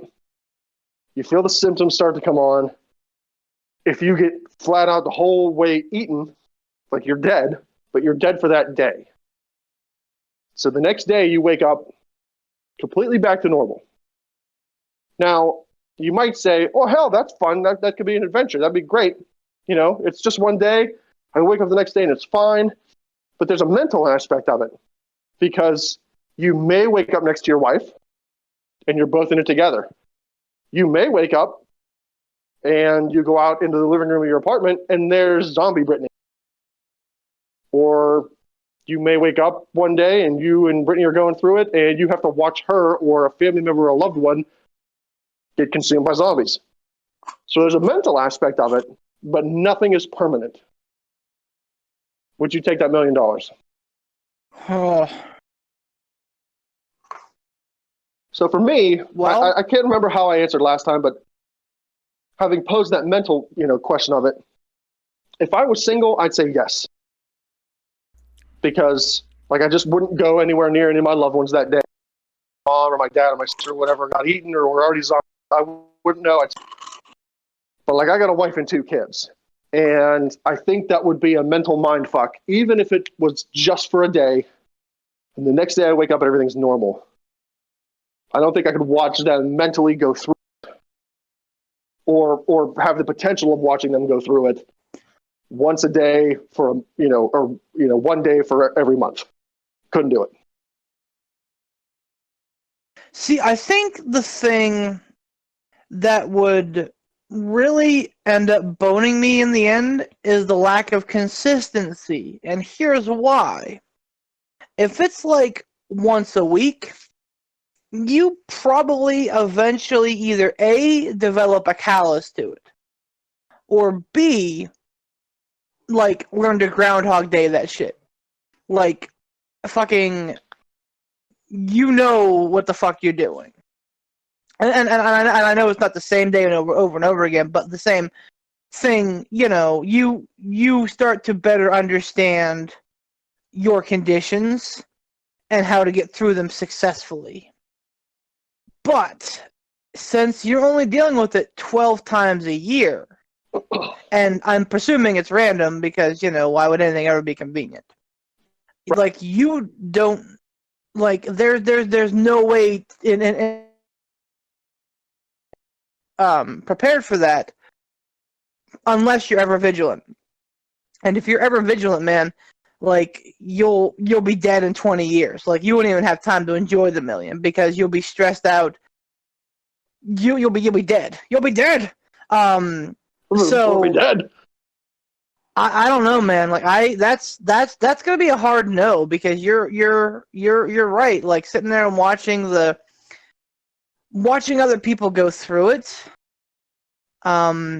It's, you know, because it's not like, you know, again, you would literally be transplanting yourself into that world. It's not like there's escapism. You know, there's probably not, you know, running water. There's probably not electricity. Like, you literally have to survive, like, fend for yourself and survive for a day.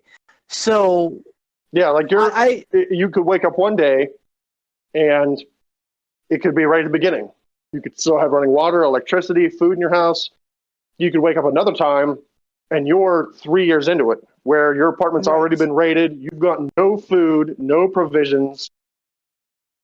You know, granted, you could probably go a day without eating, but still, like, you could wake up, like, full in it and, like, oh shit.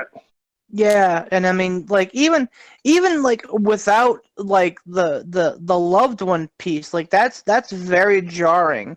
I don't think I would, just because of, like I said, the mental stress.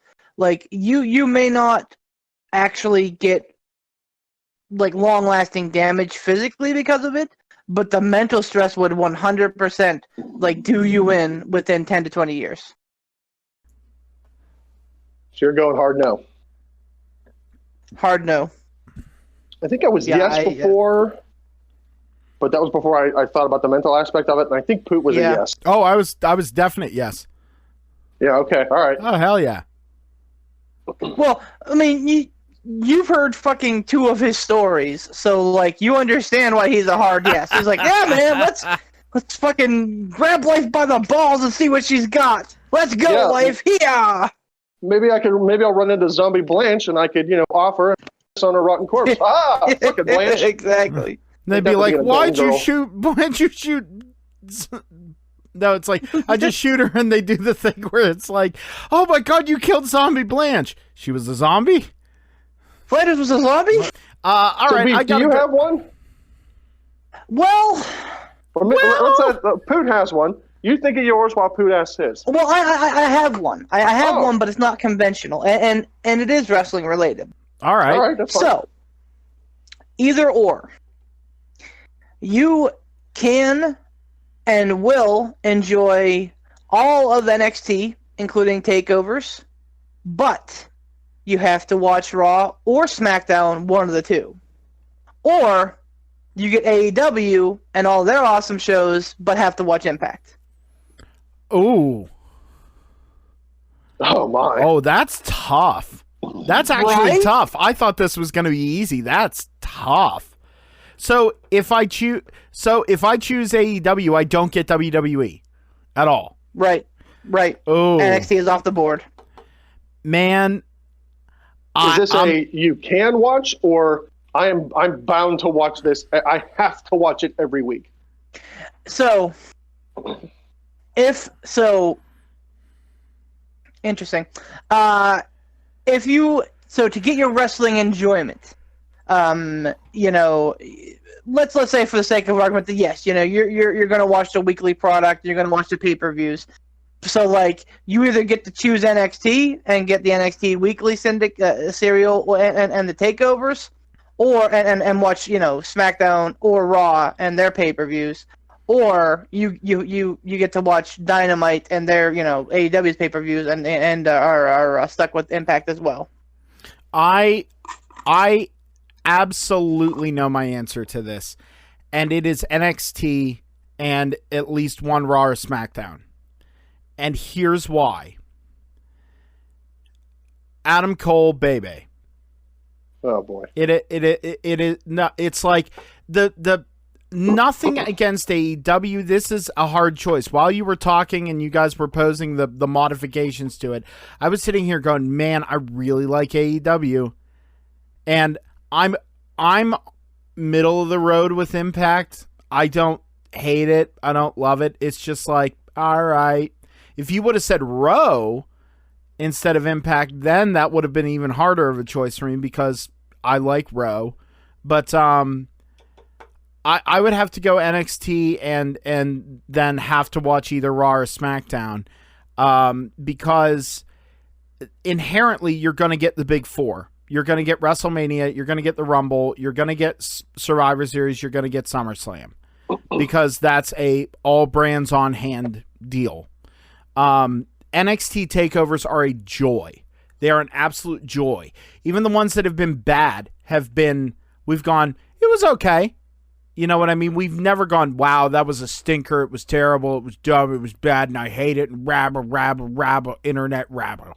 Like, Whoa. we've like, an NXT programming, yeah, they have their off weeks. Sure. And whenever there's like a big, exodus of talent to the main roster, there's always an adjustment period, but it's entertaining. It's always something different, and talent is allowed to do what they do best. I mean, AEW, although their roster is so deep and they have such wonderful talents and so many people for the newer, younger talents, they have so many learning trees to sit under to become even better than they already are. I'm sorry. I would just have to go with NXT and AEW because I am consistently impressed with NXT and all their takeovers and what they put on. Ransom? I'd go AEW and have to watch Impact just because I've seen WWE, and not to say that there's nothing new coming out of WWE, there is, but like that's primarily wrestling wise. I've watched WWE for the time that I watched wrestling. And, you know, I watched WCW whenever that was a thing, because let's face it, there were entertaining things there. But AEW is so new and they've got such talent that I want to watch that. And Impact, I don't know enough about it and the people that are there to be jaded yet and go, oh, God, I watched AEW, I got to watch Impact. Maybe that comes quickly, but I don't know. Like, Impact at this point is essentially completely new to me.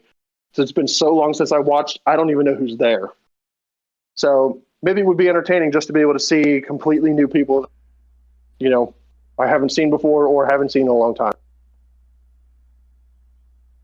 Beef, what do you do? Hands down, I pick AEW and Impact. You know, even a blind squirrel finds them out once in a while, and that's kind of like Impact. They have enough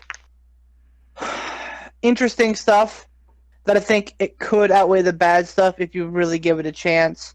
But more importantly, like, watching NXT and loving NXT and enjoying NXT, and then seeing your favorite woman in NXT, your favorite man in NXT, your favorite tag team in NXT be culled and taken to the main roster, and then flounder like a fucking fish is like a different level of hell. Like, you could sit there and absolutely hate Raw or SmackDown and be like, okay, yeah, this sucks, whatever. And then, like, all of a sudden, like, someone who was absolutely gangbusters, the Velveteen Dream, for example, in NXT, is fucking saddled with like some stupid gimmick and like never gets past the mid card, and then you only see him every couple of weeks, and then you only ever see him once a month, and that's every couple of months, and then it's maybe at the Royal Rumble. So I mean, it's a no-brainer. As great as NXT is, at the end of the day, it's always going to be a feeder. So like AEW is not that, and Impact, believe it or not, is not that. Impact, is Impact. It doesn't go anywhere. So that's and that's also the problem with Impact, is that it doesn't go anywhere. But I digress. I would pick AEW and Impact just for that reason alone. So I'm the lone dissenter here. Sounds like it. You are. With good reason, because you're 100% right, because you're guaranteed to get the big four, and the big four are usually good shows, but you can't always count on them. Man, so if for nothing else, the Rumble. I love the Rumble. Man, even bad Rumbles I love. Like they're fun. Like I can't. Nothing to me is as fun in wrestling as spending time with my buddies and a couple bevs watching the Rumble. It's so great. The Rumble used to be my favorite, but I think I'm becoming jaded on it more and more, mainly because, and I don't know if it's knowledge-based or because we talk about it so much, or because, the internet is here. But it seems like the past, I can't even, really tell. The past so many Rumbles has been like, okay, well, it's a foregone conclusion. It's either going to be, it's definitely either going to be this guy, or it's definitely going to come down between these two guys. And I feel like there's no the surprises for me now in the Rumble are the surprise entrant. It doesn't, but I used to, and maybe that's because there wasn't internet at that point, or, I don't know. I guess I wasn't dug in so deep that the winners of the Rumble always seemed to be a surprise. Like it was like, oh, this guy won the Rumble. That's awesome. Maybe if you looked at it objectively, you probably could have figured it out. But it seems like more and more nowadays, it's like, oh, well, this guy's going to win. Like, yeah, it's going to be great seeing Drew McIntyre win and get his title shot and see the culmination of that. But you knew Drew McIntyre was going to win. It's lost its surprisability at the end for me. That's fair. I mean, I still enjoy it, but I don't know. I think I'm a little jaded on it anymore. And that's understandable. I mean, it really is. All right, I got one. Let's hear it. Okay, $1 million, but for 2 years, anytime you go to eat your favorite food, it turns to ash in your mouth. Oh, gross. How long? For 2 years. 2 years. Now, you can only not eat your favorite food. Just that one? Like, this is my one favorite food, and that's the one that does it. Or like, hey, I really enjoyed this, this, and this. All three of those do it. We'll say, if you say sushi, or if you say, oh, I really okay, we'll say this. We'll make it a little broader to make it a little more difficult. It's a category of food. So, like, if you say, oh, what's your favorite kind of food? Oh, Italian food. Damn it, Ransom. Oh, your favorite kind of Italian food. Like, oh, I love Italian food. Or, oh, I love sushi. Or, oh, I love pizza. You know what I mean? So if you say, like, oh, my favorite Italian food is pizza, that'll turn to ash in your mouth, but you could throw back a spaghetti and meatball and still be good. No. Broad spectrum. Oh, damn. So it's like, oh, my favorite type of food is Italian food. Yes. Anything that falls into that, It's 2 years and $1 million. All you have to do is just not eat your favorite type of food. You went full Stan Smith. You never go full Stan Smith. I'm going to answer. I'm going to say yes. Because I get $1 million, and probably in that 2 year time span, I will lose a good amount of weight. So, yeah, I'll do it. That's fine. All right, good. positive I can give outlook. up my favorite type of food for $1 million. That's not a problem. There you go. Beef. I mean, I think yes as well. It's easier to like say with the moratorium on it to say, okay, you know, I know that after this date, everything's gonna be fine, and if I just saddle myself in for 2 years, you know, and not eat, you know, not have to enjoy any seafood, I think I'll be okay. Yeah, I mean, I would do it. I would also do it because of two reasons. Number one, I could give up sushi for 2 years. I absolutely could do that. And also, how good is that first bite of that food going to be after that 2 years? Oh, yeah. Seriously, think about it. Like, I mean, I'll gain a bunch of weight back, but well, at least yeah. I'll lose some. Now, Poot, for you, is it so? Like, what if it was not your favorite food, but like the food that you ate like the most, or the thing that you had the most? For example, coffee. Like, what if like you couldn't stand the taste of coffee? Listen, I posed you a question, and now you're just being cruel. Okay, like I cannot. I tried. Welcome to Thunderdome, bitch. I tried for a while to not have coffee. I was like, you know what? I drink a shit ton of caffeine. I'm gonna back off this. Maybe that'll help me sleep. Maybe that'll, you know, fix some things. Maybe this. I went 3 days without coffee, and ever since then, I've been drinking my coffee extra large with a shot of espresso. So Oh, dear Lord. yeah, we don't Backfired. we don't fuck around in Pootville. But that was the thing. It has to be like food, not like, I'm not counting beverages in that. Like, you can still have your favorite bevs. Like I was completely classifying it as food. Like, you know, so for me, my favorite kind of food is sushi.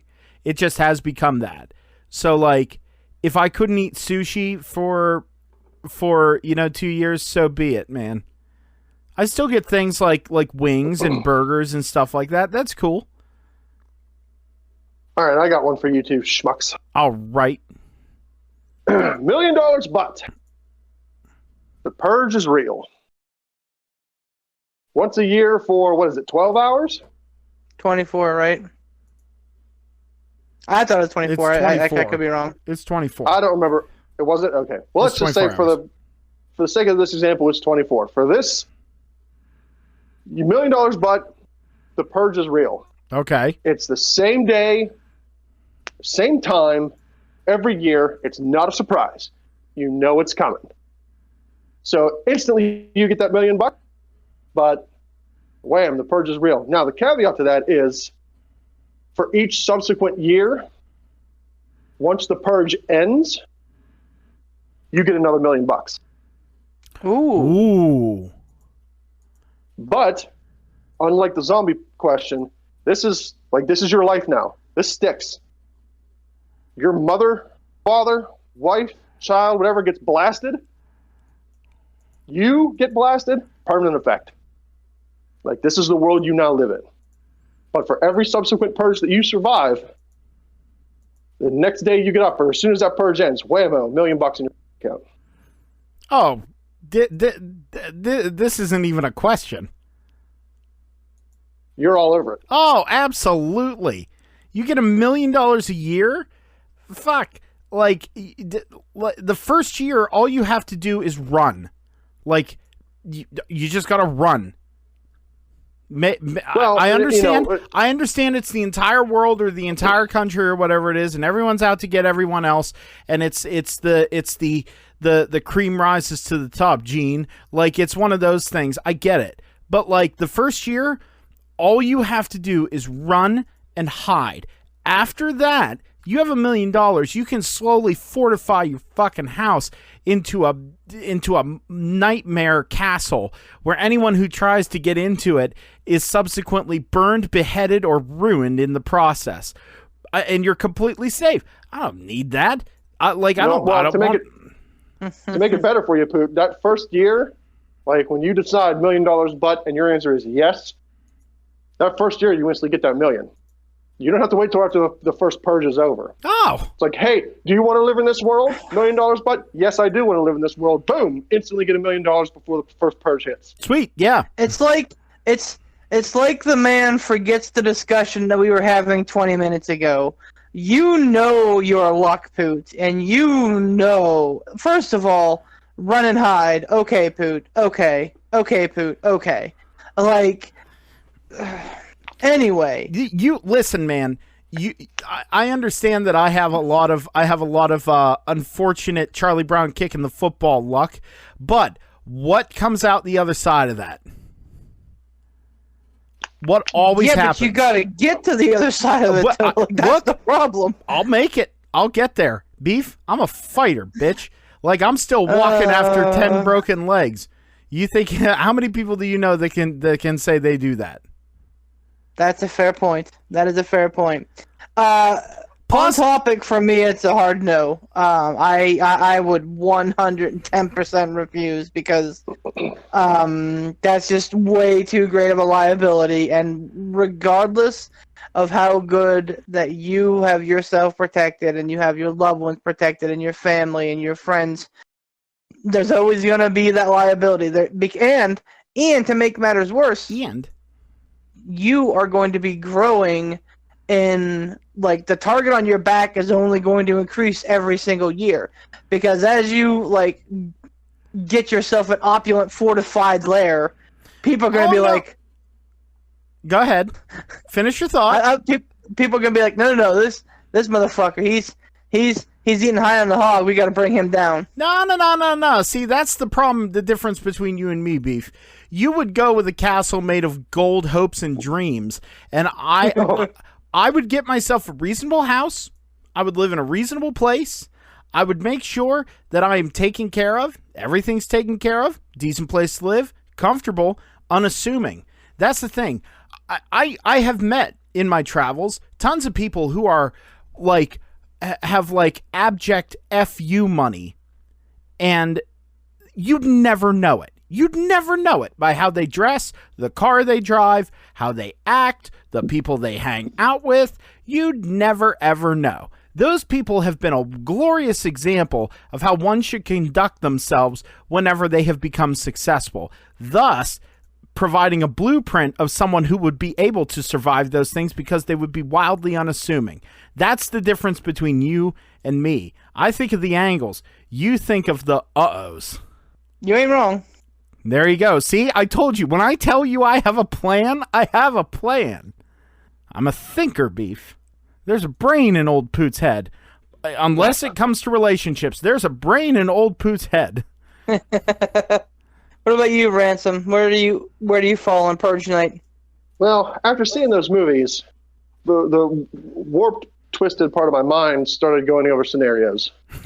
Like, what would I do? Where would I go? Like, could I do this? Could I do that? And if I didn't have a family, it all boils down to family. If I didn't have a family, my answer would be yes, because I feel like on my own, especially with having $1 million to be able to fortify what I needed to do, and with the amount of guns and ammo that I own, I'm fairly confident that I could last a decent amount of time in my life. You know, when I become old and frailer, it might get hairy. But if I'm living the life that I have now, twofold, I'd have to say no. No, one, because I don't want my children to live in that world, regardless of how much money I get every year. I don't want that for them. And no, two, because I've insulted enough people just on this show alone that I already have a big target on my back. And there are laws in place now that keep me safe. But during Purge Night, it's like, oh, that motherfucker on that podcast calls me a stupid idiot and demands my $49.99 too many times. He's done this year. So I'm a no. Okay, but let's go. If you didn't have a family, like, you would still have loved ones. And for example, if it comes to Purge time, your buddy Beef's coming right to your house because he knows you got lots of guns and zero problem putting down anybody who's going to be in front of him. So basically, you got 300 plus pounds of dead weight behind you that really can't do much. With that, I'm still willing though, to bet. I'm willing to bet that you're not going to just give me up. All things considered. no. But here's the thing though. Like, at this point in time, you and I are both adults. We've seen the good and bad of the world. And regardless of, size, ability to move quickly, quietly, whatever, I have a feeling that I could, within a year's time at least, give you the ample amount of knowledge that I have on firearms to where, like, it's like, okay, tomorrow at 9, Purge Night starts, come on over. Like, you know what I mean? It's not going to be Walking Dead style where we're fighting people hand to hand with swords and knives. I can teach you how to use a gun. And it doesn't matter how fast you run, you can't outrun a bullet. So the 300-pound beef versus a freaking, what's that stupid sprinter's name? Usain Bolt? Yeah. Beef's going to win. I don't care how fast you are, Usain Bolt, you can't outrun a bullet. So, and I'd feel more confident with you there because there's another guy that's armed that I can watch his back, he can watch my back. I can watch Brittany's back, you can watch Tara's back. Like, I'm good with that. That's a fair point. It's the kid thing that gets me. Like, I don't want my children living in a world like that. Okay, guys, I got one more. Okay, $1 million, but every time that you pee or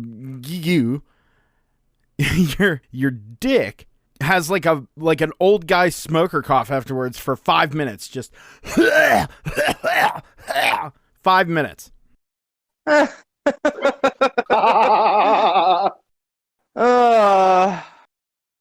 an easy guess on that one. Absolutely. Oh man. Like, as a diabetic, I pee a lot, so like that's a lot of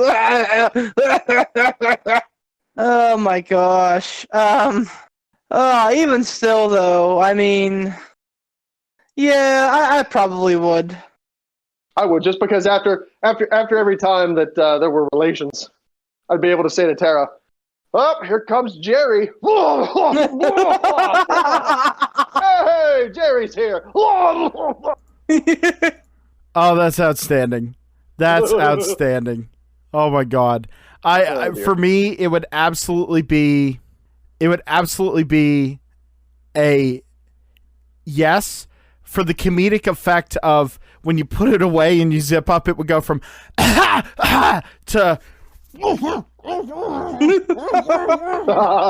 muffled cough, the muffled cough. It sounds like, so then you can play it off like, whenever you fart somewhere and you go like, oh, those barking spiders. You play it off like that. You know what I mean? And then all you'd have to do, especially if you go hang out at like a restaurant on a Friday night, there's tons of old people there. You just be like, man, who is coughing? What the hell is Harold doing here? Yeah, what Harold? Fucking Harold? Harold the Coffin Dick. Ransom. All right, I got one. All right, you got one, Beef? All right, $1 million, but every single time you watch a movie, in theater, on television, DVD, Blu-ray, Apple TV, whatever, every single time you watch any movie, you have an MST3K, and only you have an MST3K soundtrack, but it's not the MST3K guys. It's like the guys that you knew in high school that like thought that they were really funny and tried to do like the really impressions, but they just sucked so bad.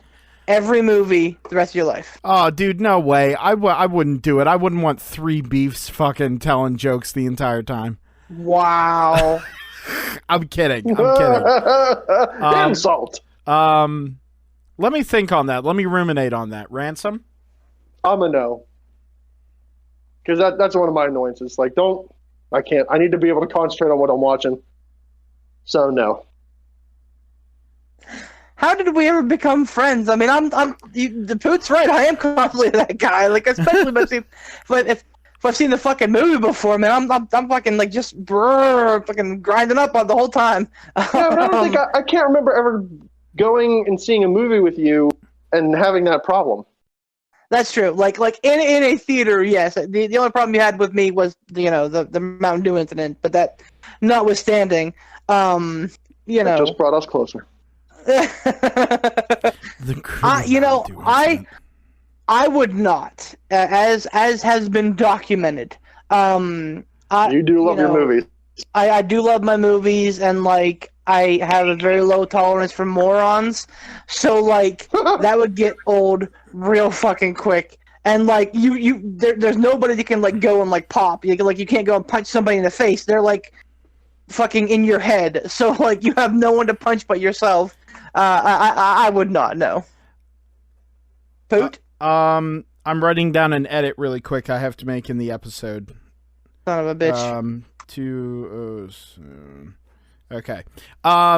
No, I would certainly not do it because it would be maddening. I hate one of my I have a couple pet peeves. One of them is people who say Italian instead of Italian.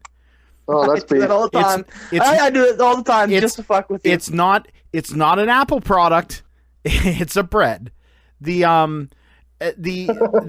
other thing is people who say stuff like ATM machine.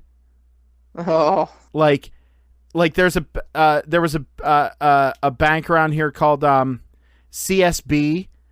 CSB Bank. Yeah, CSB. They would say CSB Bank, and even their marketing department, it was called CSB Bank, and CSB stood for Customer Service Bank, so it was Customer Service Bank, and it drove me nuts. Anyway, so I would go with no, because my other big one is people who do bad impressions. I can't. Bad impressions are the worst. I knew a guy in college who had a not very good impression of Murderface from Metalocalypse, and he would do it all the time, and it would make me cringe every time. Wonderful guy, sweetheart of a guy, but his impression of Murderface was like a caricature of Murderface. All right, no, absolutely hard no, hard fast no on that one. I've got one more if you guys got a minute. Yeah, man. Okay. $1 million, but every time you read a book, okay, and it can be any book, a magazine, a novel, an instruction manual, no matter what, anything that's classified as a book or a some kind of form of literature, every time you read it, it blinks out of existence. Like you finished the book and it blinks out of existence and it's gone like it never existed. You're the only one who has that knowledge. And no, you can't just read the book and then rewrite it and sell them. That's not how that works. Beef immediately knew what I was talking about. He's like, I'll read War and Peace and then rewrite War and Peace. Like, no. Like, you read a book and it's like it blinks out of existence. So, like I said, a book, a pamphlet, a manual, anything. And it's like it never happened. That's a weird one. Hell no. Like that is, I'll grandstand. That's like super solipsistic and selfish. Like, you know, even if it's something that's like was only okay or something that you hated, somebody out there is going to enjoy it.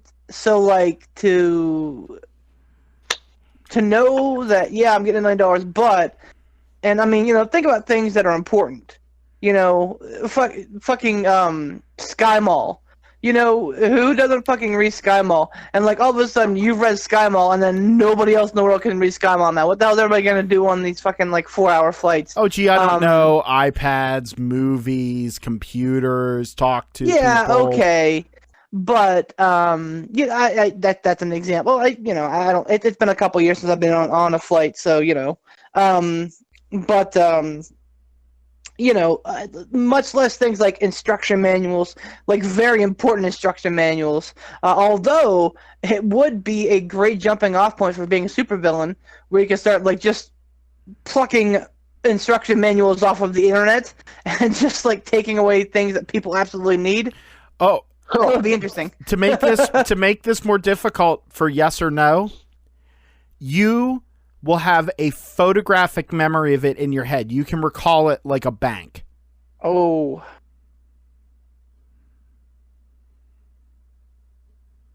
Now it's not so cut and dry, is it, Beef? I mean, I'd still say no. Yeah, I'd say no to that one too. You could be an expert on everything and anything. So if you were trying to be not solipsistic and not shitty and not supervillainy, you could go, okay, one topic. I'm going to learn one topic, read everything about it, and be the guy for it. You could make more than that $1 million, and then you can impart your knowledge onto other people who can then rewrite it down, and you never read the book. You get what I'm saying? So you can't rewrite it, but somebody else can. Sure. Yeah, but they don't have the photographic memory. And if they give you a draft and say you have to approve this, you have to read it. Now, could they write it down word for word from you? I mean, if they wanted to take the time, but that's not how research and development works.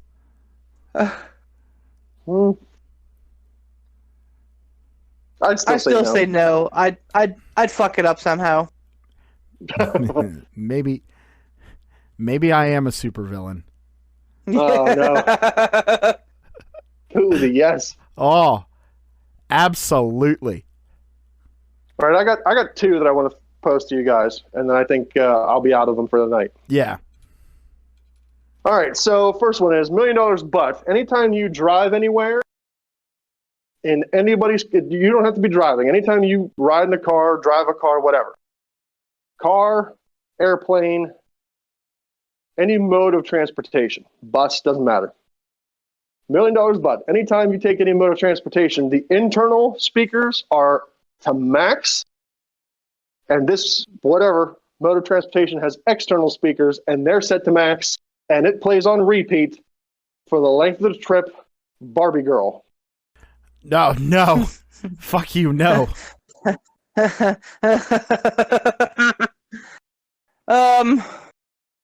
you're annoying yourself, but you're annoying everybody else. No. As well. You'd be sitting there. I would have been a hell yes on this. I would have been like, oh yeah, look at the calamity. You'd be sitting there, a broken ass man on a bus trip. Just sitting there, rocking back and forth. I'm a Barbie girl in a Barbie world. See, and then the only thing that stops me from saying yes is sitting like on the Capitol Beltway in rush hour traffic, like not moving for like minutes at a time. Like people would come at you like with crowbars and with like, guns and knives, and they would take you or your car apart. So I think that's a no for me, dog. Do you spend a lot of time on the Capitol Beltway? Actually, yes. That's where we go through to go to Virginia. We take the Beltway, so we're there probably at least once a year. All right. You know for a fact, Ransom, what you're posing is effectively the exact same thing that they used at Waco to drive those people crazy. That's, more crazy than they were. But that is a tactic for people who are in a standoff scenario with the cops. They will bring in massive trucks with speakers and noisemakers and just make noise and shine lights so they can't fucking sleep. Like that is a tactic to get them just so exhausted and drive them so mad they give up. That is what you're posing. Well. And he's like, oh, fuck, maybe I'm a supervillain. Yeah, right? Damn. All right. I'd also be a no on that one. What's your second one?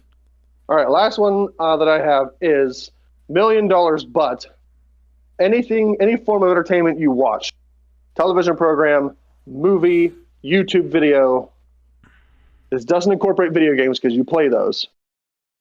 But it incorporates video game videos, if you might watch one of those. Sorry, Tom. Anything you watch on the television or in the movies, you can only watch once. Ooh. One and done. You can watch the Avengers one time. You can watch this specific YouTube video on Mega Man one time. You can watch an episode of a television show one time. But there's no repeats. There's no going back to watch it again once, and that's it. It's gone for you forever.